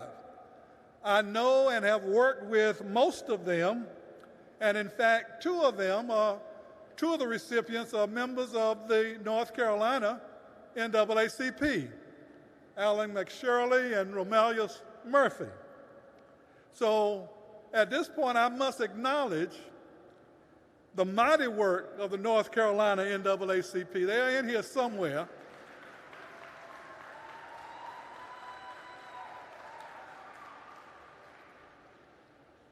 They have led me into the opportunity to continue this fight. And it is a fight that we must have. It is not a fight that we necessarily want to have, but it is a fight that we are compelled to engage in, because if we don't, we will lose.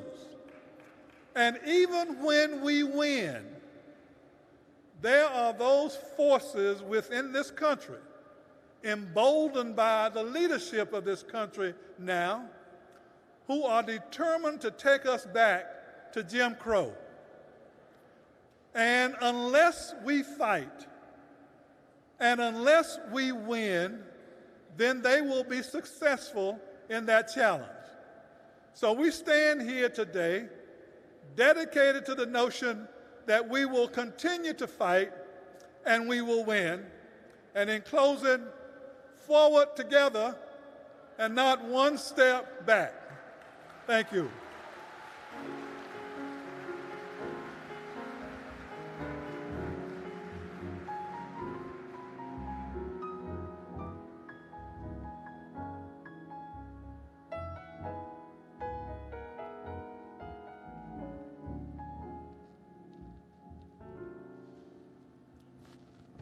It is with much gratitude that we are able to acknowledge the many vital contributions made by Professor Irving Joyner. And it has been a privilege to have him receive this year's William Robert Ming Advocacy Award. Give him another round of applause, please. I would now like to bring to the stage National Staff Member Lenita Ross for our credentials report.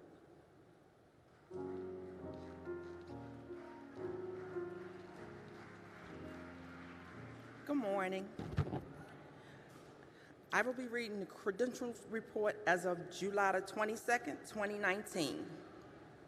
Region 1, delegates 129. Alternates 6, observers 40, count by region 175, region 2 delegates 270,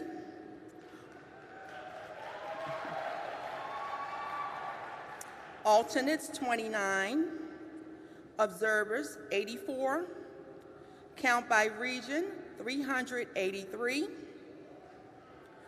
Region 3 delegates, 343. Alternates, 58. Observers, 126. Count by region, 527.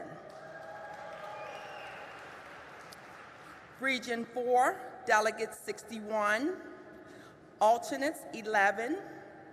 Observers, 13. Count by region, 85. Region 5, delegates, 362. Alternates, 26. Observers, 90. Count by region, 478. Region 6, delegates, 134. Alternates, 14. Observers, 34. Count by region, 182. Region 7, delegates, 95.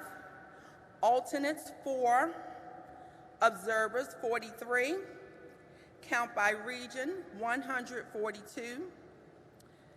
At-large observers, 28. Count by region, 28. Total delegates, 1,394. Total alternates, 148. Total observers, 458. Total with all regions, 2,000. I move adoption of the credentials report.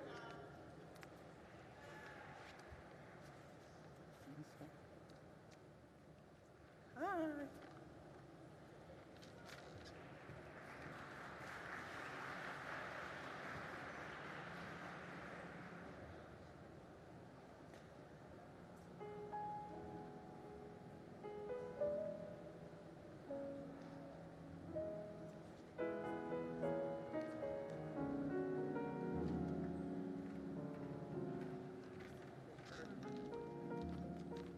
You heard the, it's been properly moved and second. Thank you, Mr. Chairman. You've heard the credentials report. Any discussions? Hearing none, all those in favor indicate by saying aye. Opposed? Credentials report is adopted. Thank you. We will now have all nominators, candidates, and seconds. If they would come forth, please. You'll be allowed 2 minutes for your nomination and 3 minutes for the candidates.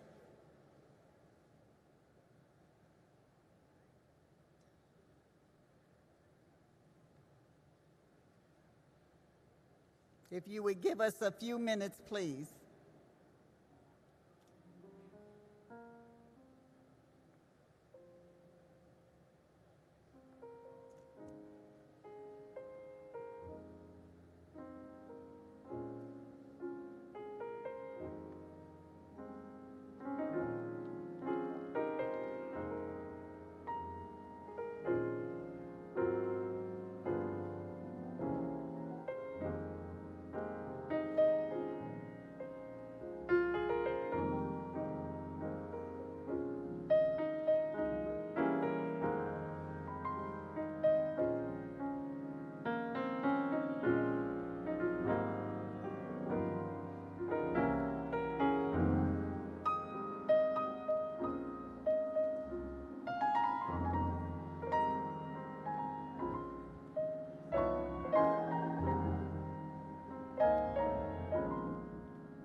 Good morning, my fellow delegates. I'm Amos Brown. And my friends, I'm very pleased and consider it to be a signal and high honor to place in nomination a person to be returned to our National Board of Directors, Miss Dr. Alice Huffman of Sacramento, California. About 50 years ago, there was a popular preacher named Reverend Ike, and he had a slogan, "With the stuff we use, you can't lose." We're talking about we fight and we win. But I submit to you this morning that the NAACP needs persons of Alice Hoffman's personhood, because with the stuff she uses, she's always won. First of all, she uses common sense. Secondly, she has an enlightened mind. She knows what's happening. Thirdly, she's a strategic person who knows what to do, when to do it, where to do it, and how to do it in order that we might fight the good fight and deliver this nation from the vestiges of materialism, racism, anti-Semitism, and indeed this ism in our community of men feeling that they are only to be in charge. For we have too many instances when the ladies who have skill, have the will, are not recognized and included. She's organized, she's systematized, and She knows how to fight the fight.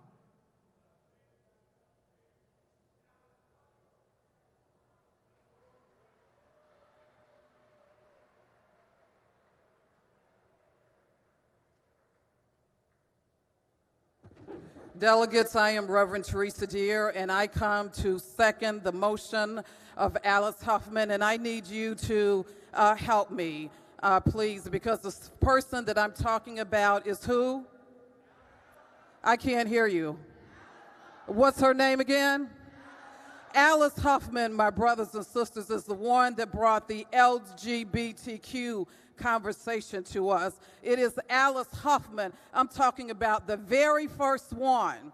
Nobody else was talking about these things, nor were they advocating for these things, but it was Alice Huffman that brought the cannabis conversation to us. It was Alice Huffman that brought the Fight for 15 conversation to this floor. It was Alice Huffman who led the conversation around protecting public schools against charter schools. Who am I talking about?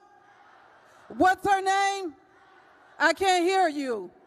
Alice Huffman, ladies and gentlemen. She is a pioneer, a disruptor. She's a strategist, an advocate, a trailblazer. She's an instigator, an agitator, and a hellraiser.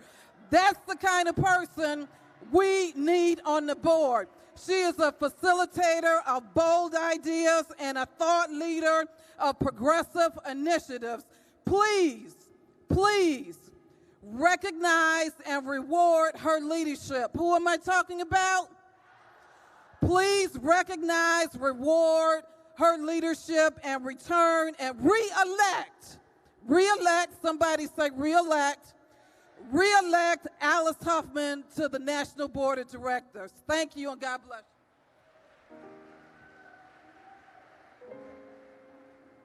you.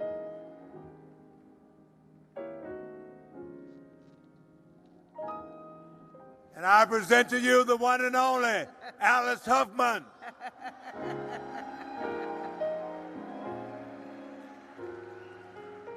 Good morning. It is a pleasure to stand before you and to ask for your support for my reelection. When I came to the meeting this week, I was not sure I was going to run. And I contemplated it, and I had a real surprise.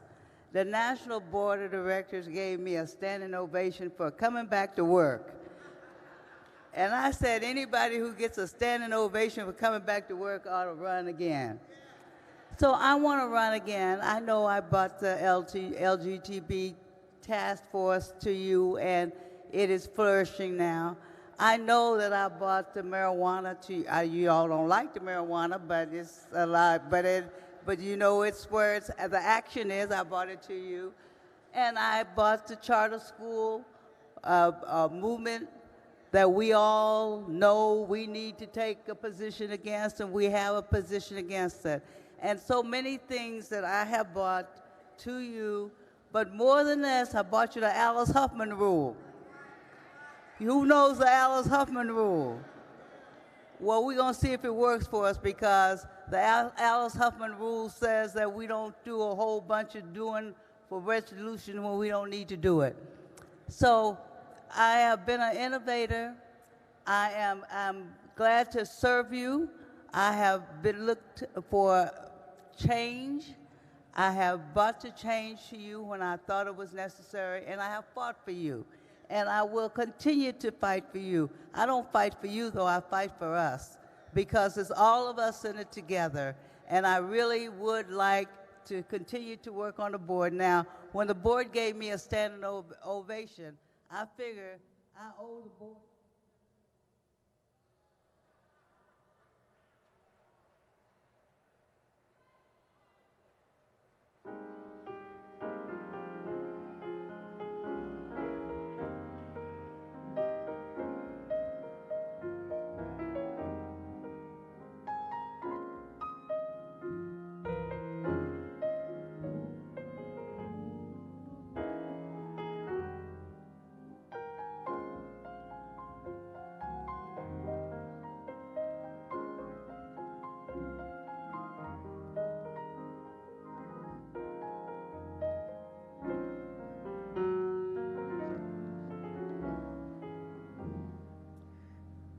Good morning.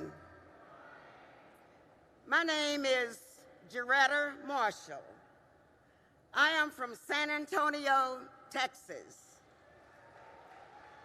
Many of you visited there last year at the National Convention. I am here this morning to nominate Mr. J. Maurice Gibbs as Member at Large for the National Board of Directors. Jay is highly qualified to serve in this position. He is our treasurer in the San Antonio chapter, unit number 6220. I ask those of you who are voting to vote for Mr. J. Maurice Gibbs as nominee for Member at Large for the National Board of Directors.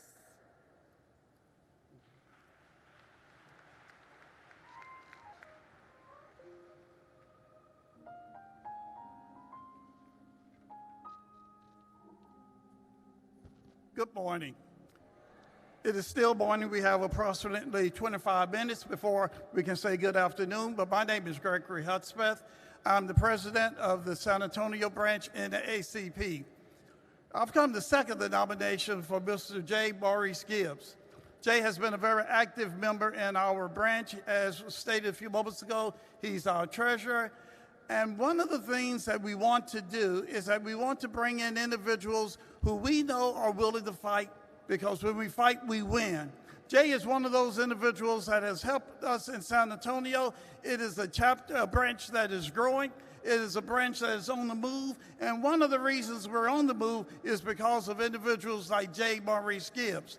So when you vote, we ask you to vote for J. Maurice Gibbs for the Board of Directors. We appreciate your vote. Thank you very much.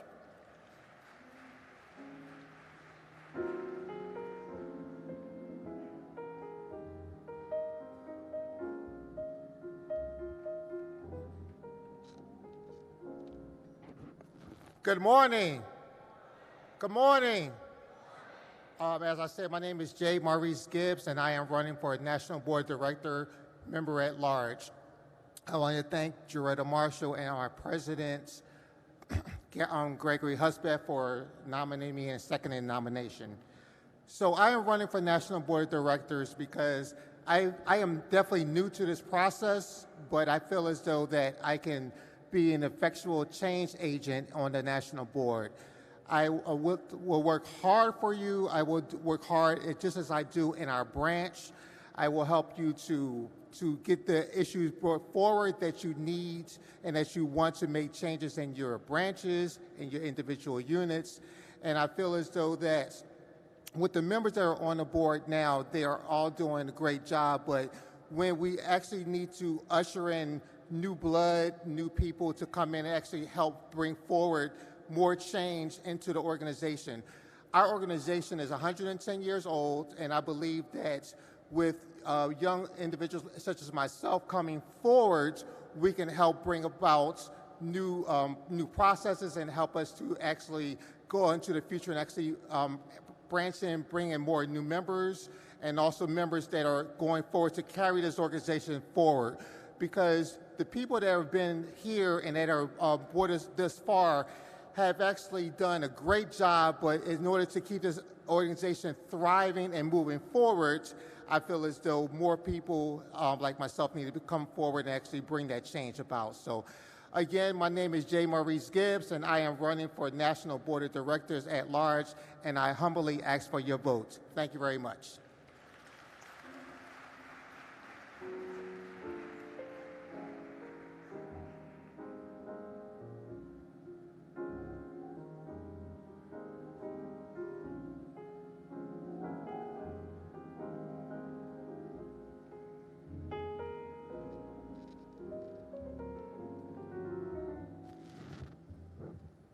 All right. One announcement, Ms. Lanita Ross, would you please come backstage? Lanita Ross, please come backstage for a moment. All right, you heard from your nominees for the convention seat this year. And now I would like to bring to the podium and welcome from the 2nd Congressional District in Mississippi, the Honorable Benny Thompson, for the purpose of introducing our keynote speaker for the morning. Give him a round of applause.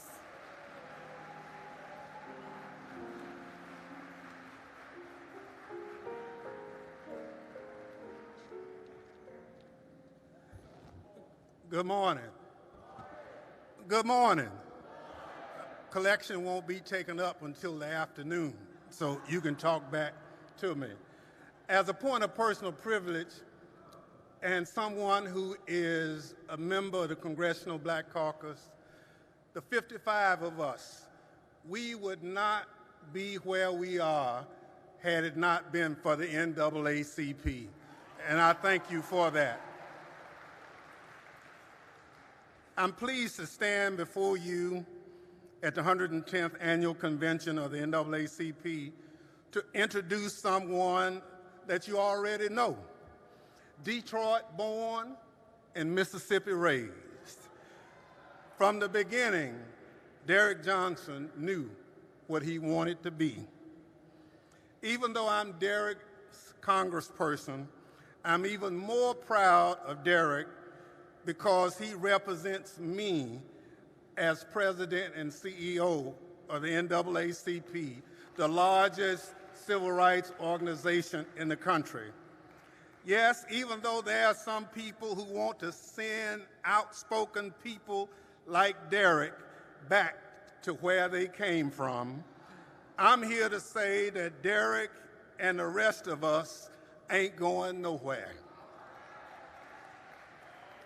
The Bible says, train up a child and he will not depart. NAACP, you have trained Derrick Johnson for such a time as these. Derrick is the kind of person that walks among kings and keeps the common touch. If you know Derrick Johnson, you know he's an humble person, but don't take that lightly. Derrick carries a big stick. It's called the NAACP. So without further ado, let me give you somebody who's able to leap buildings in a single bound. Let me give you somebody who's faster than a speeding bullet.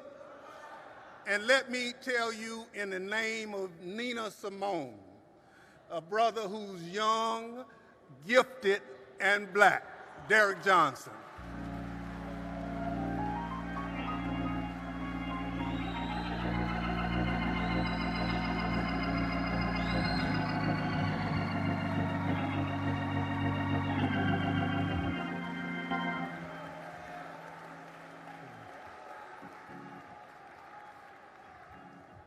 Good morning.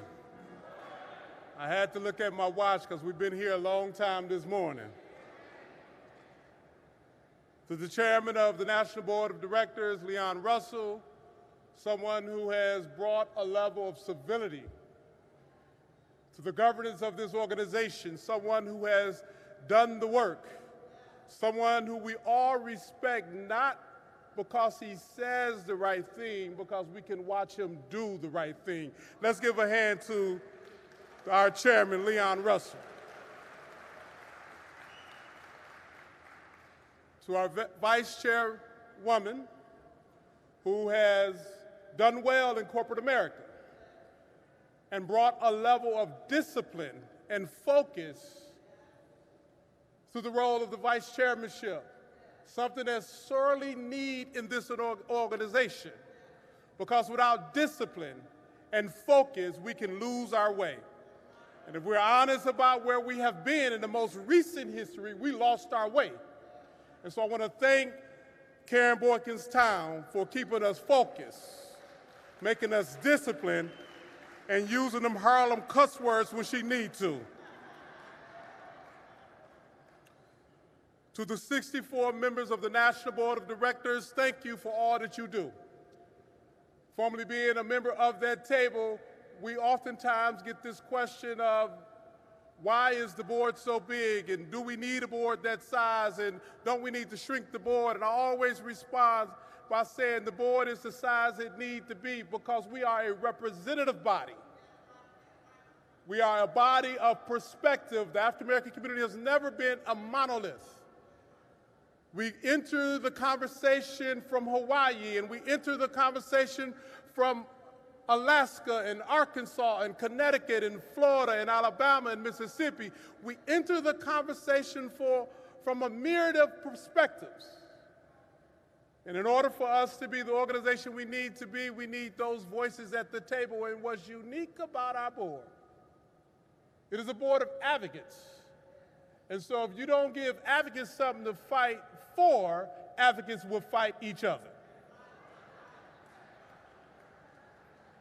Now that's not unlike some of our units across the country. If we don't give our units something to fight for, our units start fighting each other. And so the goal of this convention, the goal of this speech is to talk about the fight that we're in because we must win. To the staff who've worked hard to ensure that the transition of the members from your home bases to the convention and your experiences here are experiences that you can be proud of because your investment is what the NAACP is. I tell anybody that the NAACP is as strong as the volunteers sitting around the table in the local community at that time. And if we don't have quality people around the table, we don't have quality outcomes.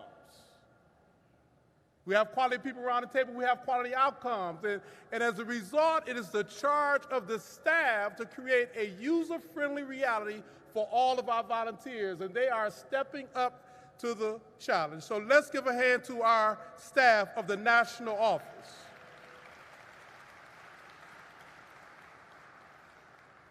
To my family, my wife, who tricked me to have 5 kids with her. Y'all know I'm pretty, and I don't blame her now. I would have grabbed me too.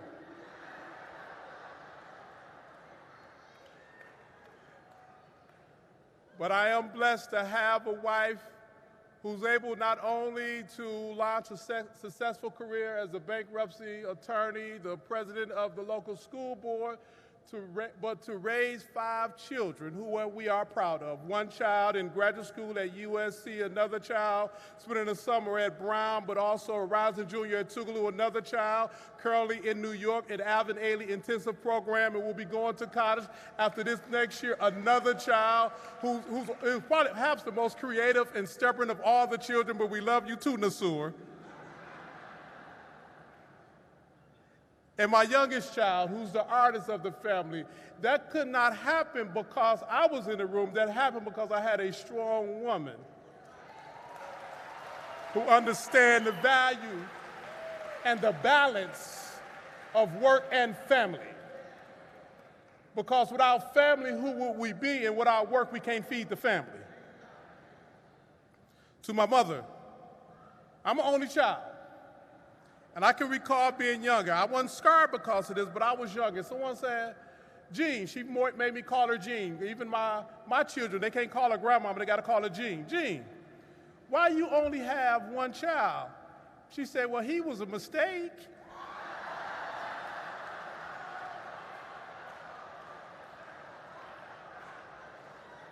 That's the context of who I am, right?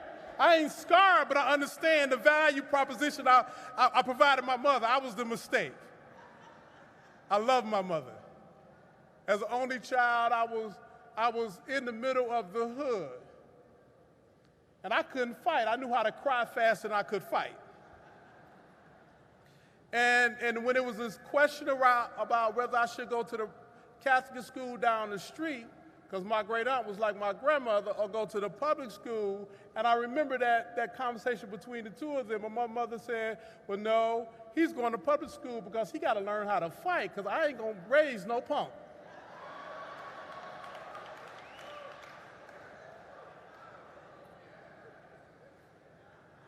I want to thank the many friends I have here, both from Mississippi, where I reside, but here in Detroit, my city, the city I was born and reared, the city that I would always love, the city that I would race home after school if I heard that a certain individual was going to be on the news. His name was Coleman Young. He was the mayor of the city for 20 years. And for me, that was the strength that I needed to see, because if Coleman Young was going to be on the news, he was cussing somebody out that day. And to Congressman Thompson, I want to thank you for the ongoing support you have provided. Now, I grew up single parent. And in that mix, I have never regretted being a child of a single parent, because I am one who believes that God gives you what you need to be who you need to be. I was surrounded by a group of men who were strong. It was my uncle DC, who was illiterate. It was Adele, who lived around the corner, and Dot, who was my great aunt's best friend. And when my great aunt died and Dot died, Adele was part of the family as if he was my other uncle or grandfather, depending on what he needed to be that day. I knew that if I need money, I can get it from Adele. It was Jimmy, the guy who lived next door, who was an alcoholic. But in his sober moments, he knew more about the Bible than anybody else. And it was Lee, who was like my father, and for whatever reason, my mother never married Lee, but Lee was always there. That was a part of my village, so when I got to Mississippi, I understood and appreciated the value of advice and direction and honest feedback. And what Congressman Thompson has always provided me was advice and honest feedback, even when I didn't want to hear it. Understanding the value of villages and this notion that somehow strong black men don't exist. All my life I've been surrounded by strong black men.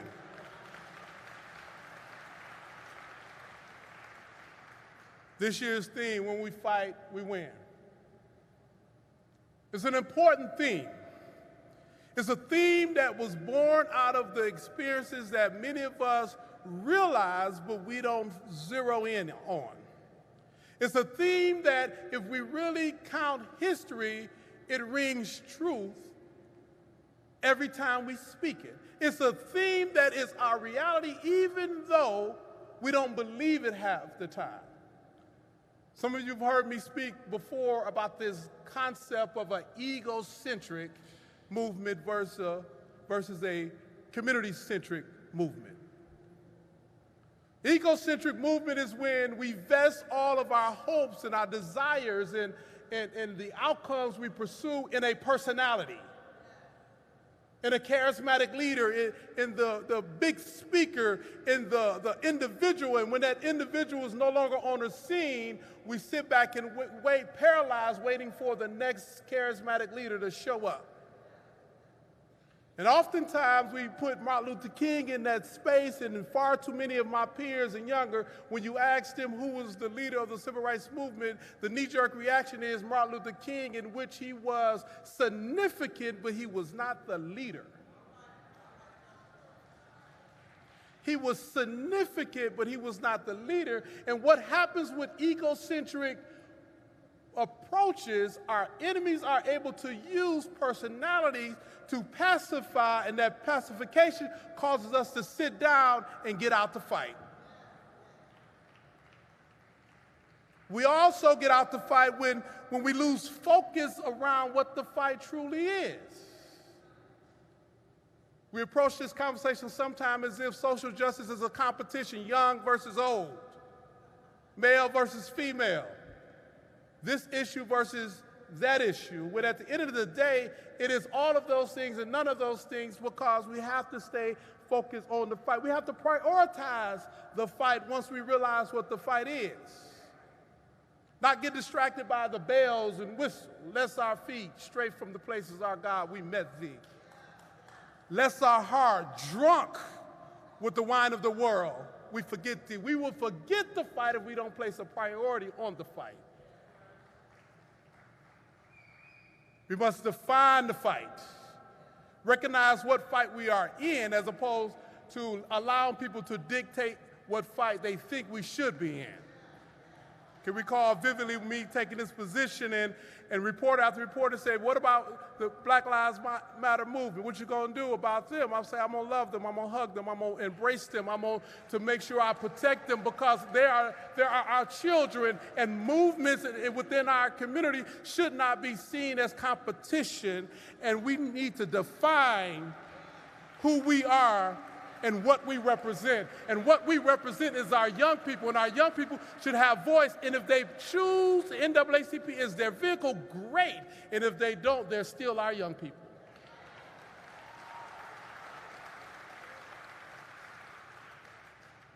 And we cannot get distracted about the fight. You know, we are looking at a reality where a fellow lives in D.C., and every time he's in trouble, he throw red meat over there so we can go chase after that issue and chase after that issue. But the main issue is the same. He is a corrupt individual that allowed a foreign nation to interfere in our election by using the lowest common denominator of this nation's history, which is race, to subvert democracy. So we need to be clear about that and not move away from the focus of what the fight is because someone put out some red meat. 1619, August of this year, we should be recognizing the 400th year of the transatlantic slave trade. 1619, August of this year will be 400 years. And with that unfortunate historical event, many of our foreparents were uprooted from our native land and brought to Virginia. And from that point forward, the fight was clear. It was about freedom. That was the fight in 1619. That is still the fight in 2019. The question of freedom. If anything discussed about the priorities of our fight is not wrapped into the reality of freedom, it is not our fight. For 400 years, from the first person being uprooted from our native lands and brought to these shores, it has been about freedom. And with that, the NAACP, we are partnering with the country of Ghana to recognize that moment, not as a celebration, but to reset the reality of the fight. The NAACP, 110 years old. Our founders recognized the need to position us to be in that fight around freedom. In fact, as a community, African Americans, we have fought in every war this country is engaged in. And not one time did we as a community try to use the excuse of bone spurs in our heels so we didn't have to go to war. We have fought in every war under this concept of freedom. In fact, during the Revolutionary War, it is widely reported that Crispus Attucks was the first person killed fighting in the Revolutionary War. A war based on tyranny, a war based on the concept that individual rights should reign supreme through a constitution that was not designed for us, but we fought in it. Every war. In fact, if you think about some of our family histories, during World War II, we had to fight to get the right to fight in the war. Let me repeat that again. We had to fight to get the right to fight in the war, and just like we won that fight, it's a benchmark to understand when we fight, we win. But what's unique about those World War II veterans who went abroad to fight for freedoms, they realized those freedoms they were fighting for abroad, they did not have when they returned home. Individuals like Medgar Evers, who came home with his brother Charles Evers, who began to line up with another set of individuals who were also World War II veterans, and began to build out an infrastructure that I stand on because I am a true child of the Mississippi State Conference of the NAACP. And in that vein, those World War II veterans understood the power of black women as well. And they began to organize across the state, whether it was Amzie Moore in Cleveland, Mississippi, or Aaron Henry in Clarksdale, Mississippi, or C.C. Bryant in Macomb, Mississippi. They recognized that there were some twins up in Winston County.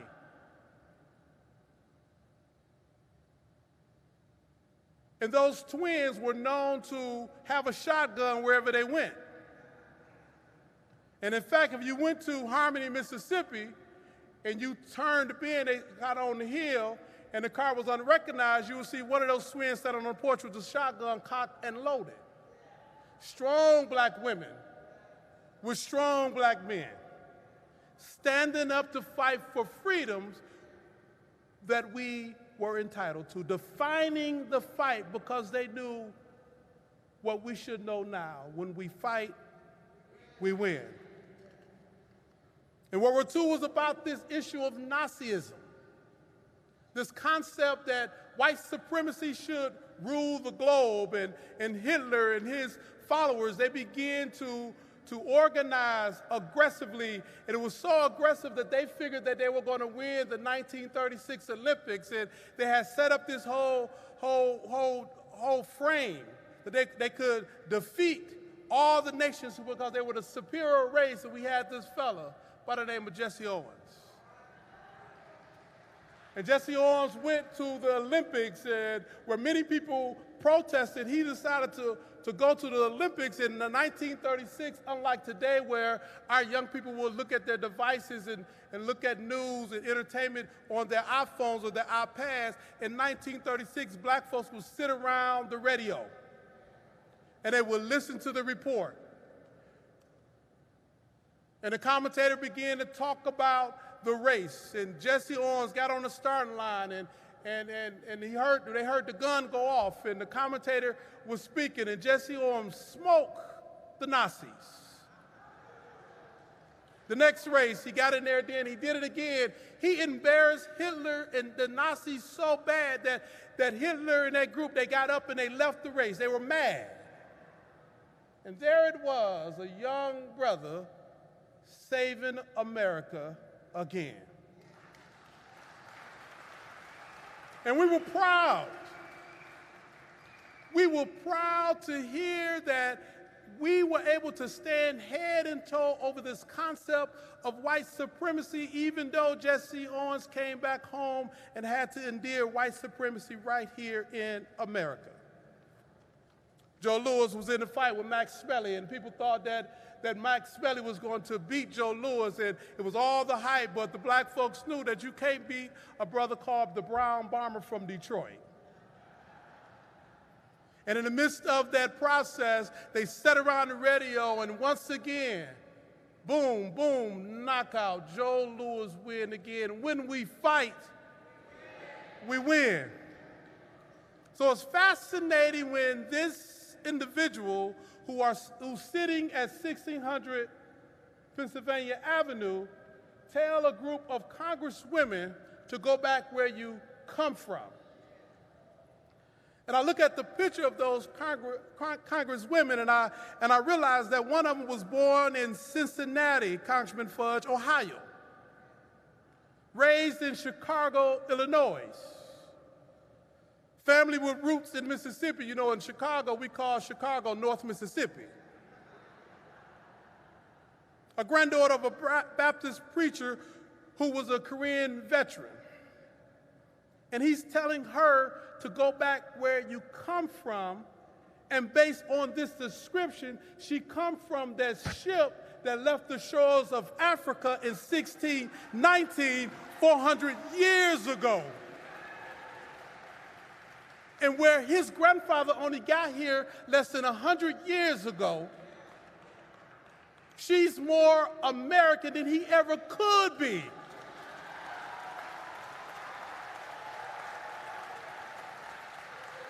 See, the narrative that we must tell is a narrative that we are America. No one could be more America than we are. We are America. As Angela Wise say, we build this joint for free. We are America.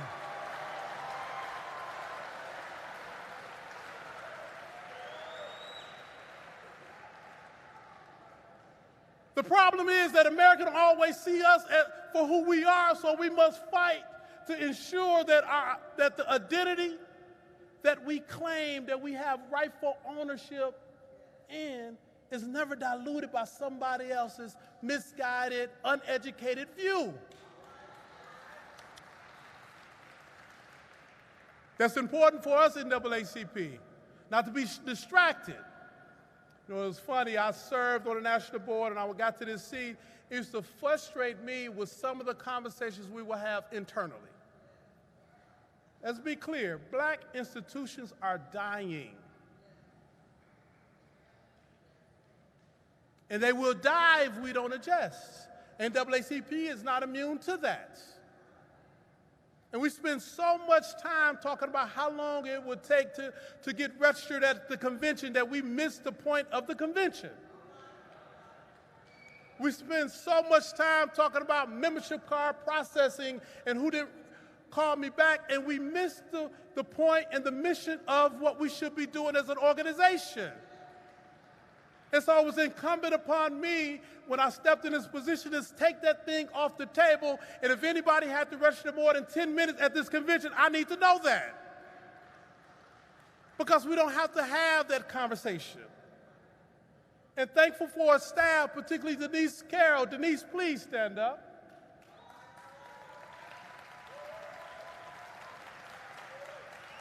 By the end of this convention, we won't be talking about processes of membership cards because you're going to do it yourself. We must stay focused on the fight and not be distracted by internal foolishness. It is our opportunity to make democracy work for all, and if we do that, we will be stronger not only as a nation but a community. But calling out racism for what it is. Let's understand what racism is. Racism is a tool. The goal is power. Blackface in Virginia, yes, we're going to call it out. When companies like Prada and Gucci do stuff, yes, we're going to call it out. In fact, if we really want to call it out, stop buying it.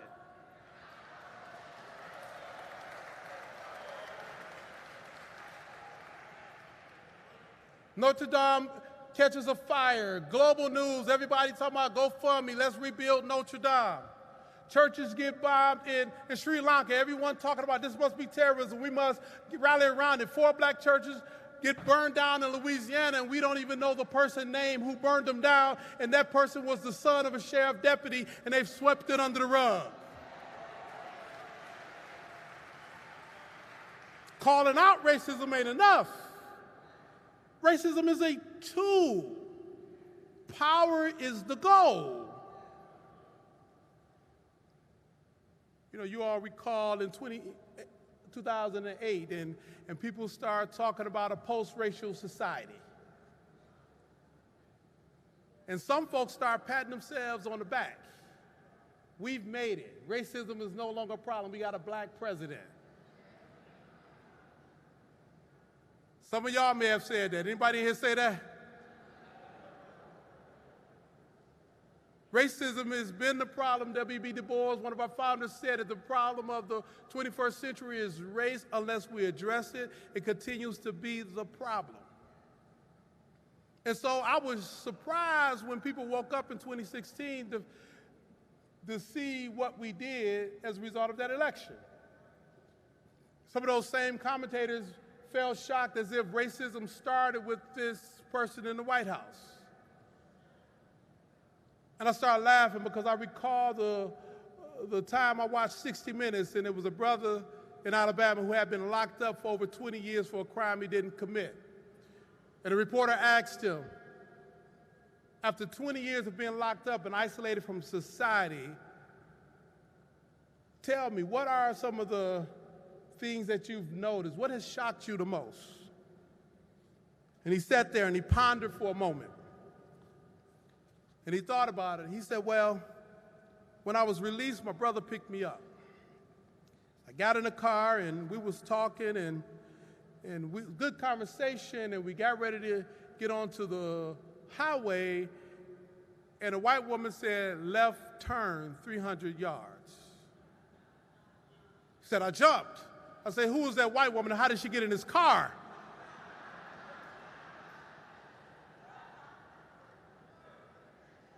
He had never seen a cell phone. He had never heard of a GPS. And he definitely never heard of a white woman in a car with two black men giving them direction on where to go. But that voice was in the car from the time they got in the car. That's racism in this nation. It has been with us. It's that voice that continues to rear its head every time there is an opportunity for it to rear its head. And what's unique about racism, that some people feel as if there is that one thing that's going to happen, it's going to go away. That cannot happen that way. Traveling to Seattle, meeting with the branch there and riding through the black community, and I realized that gentrification has completely destroyed the black community in Seattle. And I was like, wow, with all this growth, the black community is gone. Then I came home and I said, oh boy, gentrification is taking black Detroit out. And gentrification within itself is only bad when we don't have any participation. And we're watching that city after city because we took for granted our black political power, because we rested it all in the fact that we got a black man elected to the White House. Let me say that again. Egocentric movements will completely decimate us. The fact that we were successful in 2008 to get someone elected to the White House completely wiped out the black political machine across the country.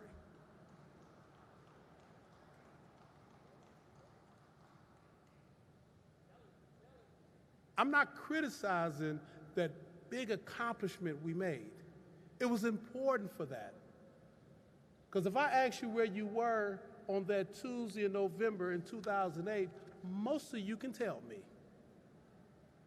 Most of you sit in that moment. I did, and rejoice. That was that moment where we seen grown men cry, women shout, kids run up and down, exuberance with excitement because we did something that most people say it wouldn't happen unless hell froze over, and the devil was cold as hell that day. It was evidence that when we fight, we would win, because that rising tide of color, we turned out in record numbers. But a month after, if we ask ourselves honestly, how do we get them out? What were the mechanisms? How can we do it again? No one can tell you. It was vested in that desire, that hope, that belief, that collective consciousness that we share, that this is something we must do, and that's good, and riding on that emotionalism is important, but it's hard to repeat over and over again if you don't invest in the political infrastructure to maintain it. Out of the top 15 major cities in this country in 2006, we had mayors who looked like us in 8 of them. Out of the top 15 cities in 2009, we might have 5. We lost the political machines. And so as the movement for gentrification is taking place, we have nothing there to hold people accountable for inclusion.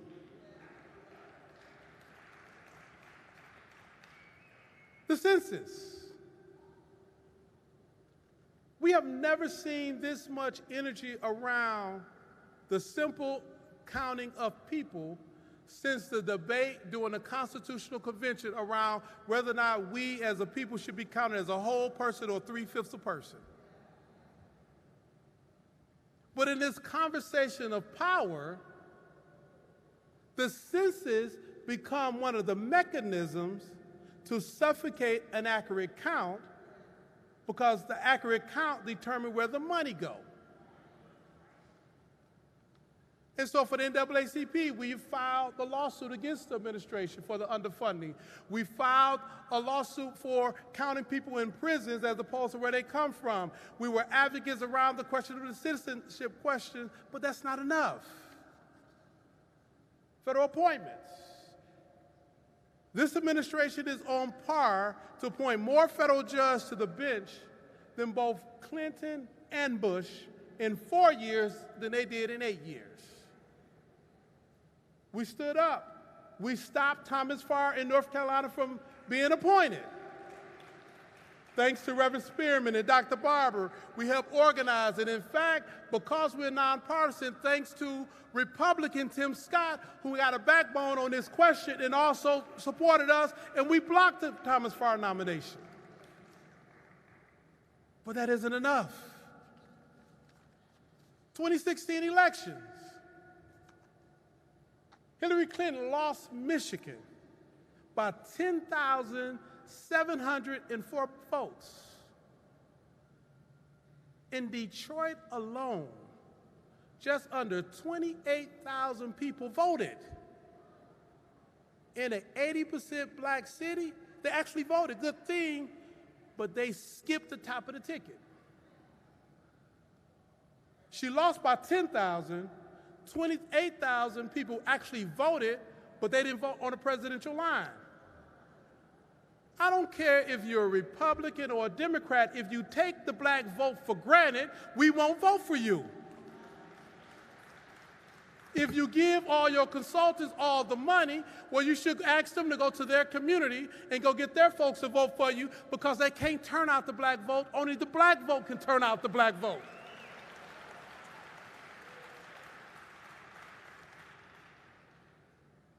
And so as we stand here today, understanding that when we fight, we win. As you sit there right now, bored to death because you're hungry and we held you so long,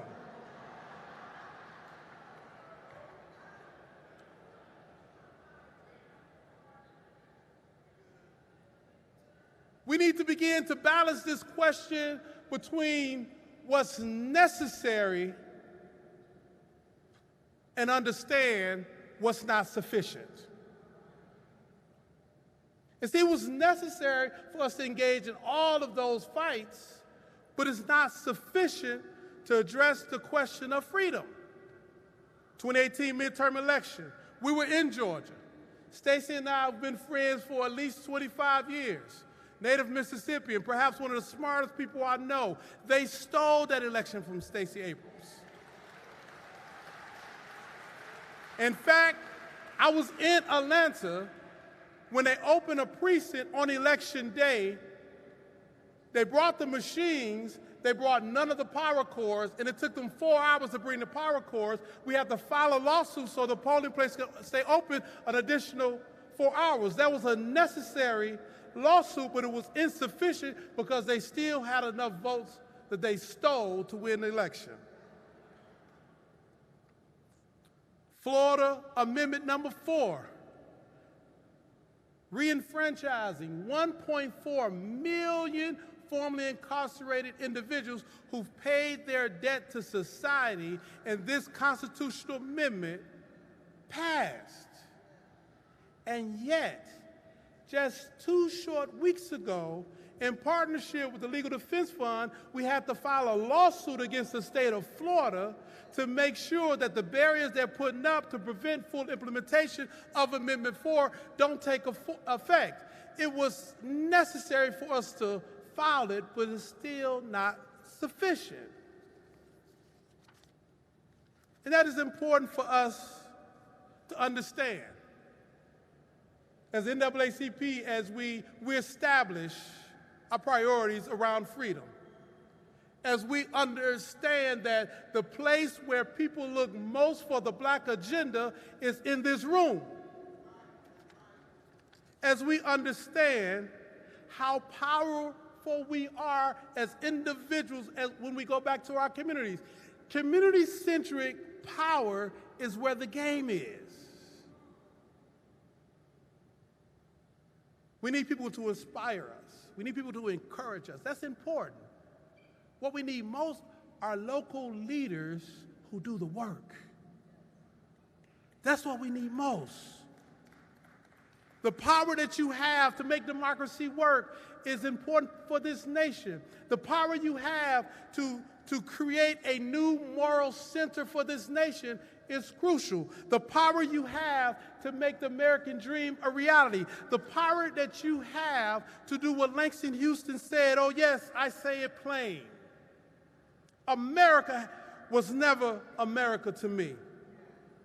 And yet I swear this oath, America will be. That's the power that you have in this room at this convention. 2,200 units across the country in 47 states. Where you reside is the ability for us to change the direction. Our power in Black women. It's funny that after the Alabama special election, all of a sudden, commentators realized the power of Black women. It was an epiphany that Black women are powerful. I was shocked, but I guess they don't live with a Black woman, raised by a Black woman, have Black women as children, so they don't understand the power of Black women. The power of our young people is this epiphany. The movement of Black Lives and all their protests, and they forgot that SNCC was also the movement for Black Lives in the 60s, and we've always had youth power. That we are the power that America is looking for.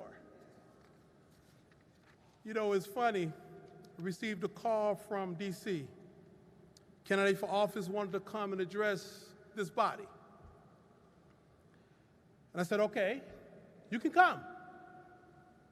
But we're not going to surrender our stage for you to do whatever.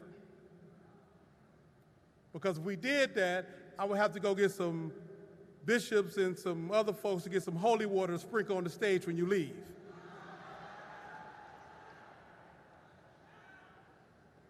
So if you come, it will be a moderated conversation. We want someone to have a conversation with you because we don't want you to talk about what you want to talk about.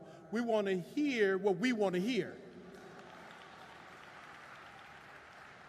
And they heed and haw, but when I told them that the moderator will be a strong Black woman like April Ryan, they was like, oh no, we're not going to do that.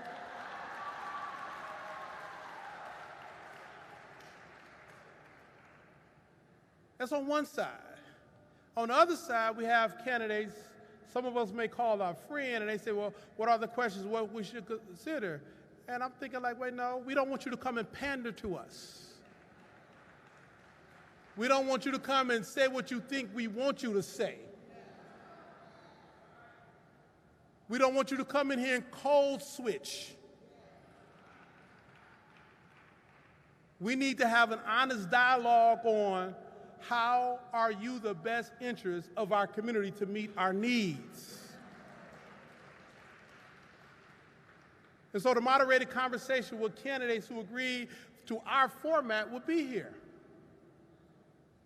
And I hope many of you, if you get an opportunity, question them not based on them liking you when they take a selfie with you. Question them based on the valuable interest that you have in your community. And so with that, we need to leave this hall charged. And I struggled with what I was going to say because I'm not that guy to go rah, rah, rah, and people go, yay. But I am that person to give you thoughtful feedback, thoughtful focus, so that we can go deeper into the reality of why we do the work we do. So we can understand that at the end of the day, we are all we have and no one is coming from somewhere else to save us. And that everything we need is right below our feet. My wife and I started dating and she drugged me, and I think I told the story before, maybe from this stage or maybe at some of your banquets, to a Catholic retreat center. And I'm not Catholic, she not Catholic. I'm Black Baptist, she Black Baptist. I didn't understand why I had to sit in that Catholic retreat center because they can be boring and everything else. But her great aunt worked there, and she encouraged us to go because they had this priest who had been traveling abroad in Africa. And I don't recall what country he was traveling from. And he began to tell the story after I woke up because it was boring. After I woke up, he began to tell a story of how he was talking to the folks in this particular village in whatever country, Africa. And in that conversation, he talked about the greetings they would give each other, namaskar. That's a word I'm making up because I don't remember what he said, but in translation, based on the village elder, it meant, I see the Christ in you. And they would greet one another all day, namaskar, I see the Christ in you. And that's really important to understand because that Catholic priest really took heart to that. He looked around the room and he looked at everybody and said, I see the Christ in you. And then me being a Black Baptist, me reading the Bible a few times, I recognize that God is in all of us. And we shouldn't be looking over there and over there for the reality that we have within us. That the power that we need to succeed is rooted in us, and if we just lean into that power and understand the priority and the fight. James Baldwin said, we can disagree and still love each other unless your disagreement is rooted in my oppression and denial of my humanity and the right to exist. In NAACP, we don't support political parties or candidates. We can actually disagree with certain policy issues, but when individuals begin to question our humanity or our existence, go back where you come from, or our ability to have equal rights and equal protection under the law, we must fight and win. So we're going to ask you to pull out your cell phones. Pull out your cell phones. This is about fighting and winning. This is about understanding that for the NAACP, it is much about us gathering and it is about us doing. And we've partnered with some data scientists so we can begin to focus on how to increase the turnout. We don't need a scenario where 28,000 people go to the polls, but they skip any part of the ticket and we lose. We don't need a reality where in our household that we're active voters, but somebody in our house is not registered to vote, but not voting. We don't need a reality where we're looking at this nation that if 60% of the population vote, we say it's a high turnout, but in Australia, 96% of the eligible voters vote. In Canada, right across the river from here, 92% of the eligible voters vote. In Germany, 93% of the eligible voters vote. But in the United States, if we hit 60%, we think it's a success. But for this election, it's too much at stake. So put on the screen, and we need you to take out your cell phone and text to the number 40649. Text the word win. And what we want to do with this information if you sign up, and we know you will sign up, work with Dr. Yates and GSSA, data scientist team, we're going to be able to tell you the 10 people who live next to you in your precinct who are registered to vote but ain't been voting.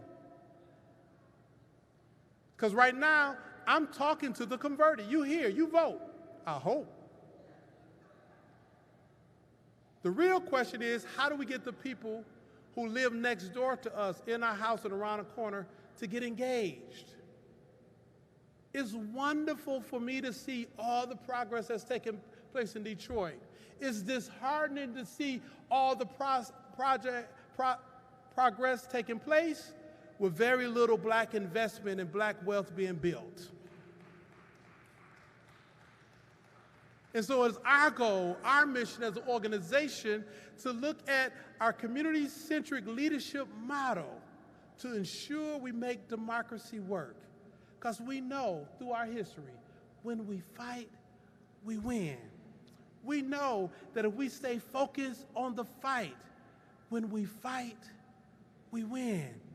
We know that if we make the fight about freedom, whether you call freedom self-determination or liberation, when we fight, we win. History has taught us that when others tried to oppress us and deny us the access to vote, we were able to muster up the strategy and the skills to pass the Voting Rights Act in 1965 because when we fight, we win.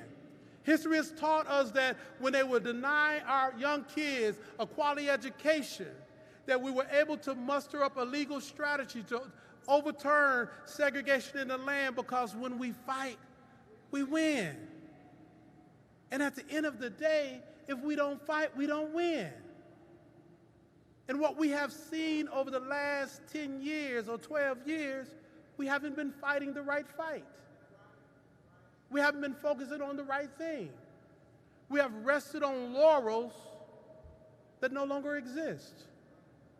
History should be a teacher of what we can do moving forward, not the stopping place, assuming it's always going to be that case. I want to thank all of you for joining us here today. It is important for us to stay together in this journey to make democracy work for all. Peace and power.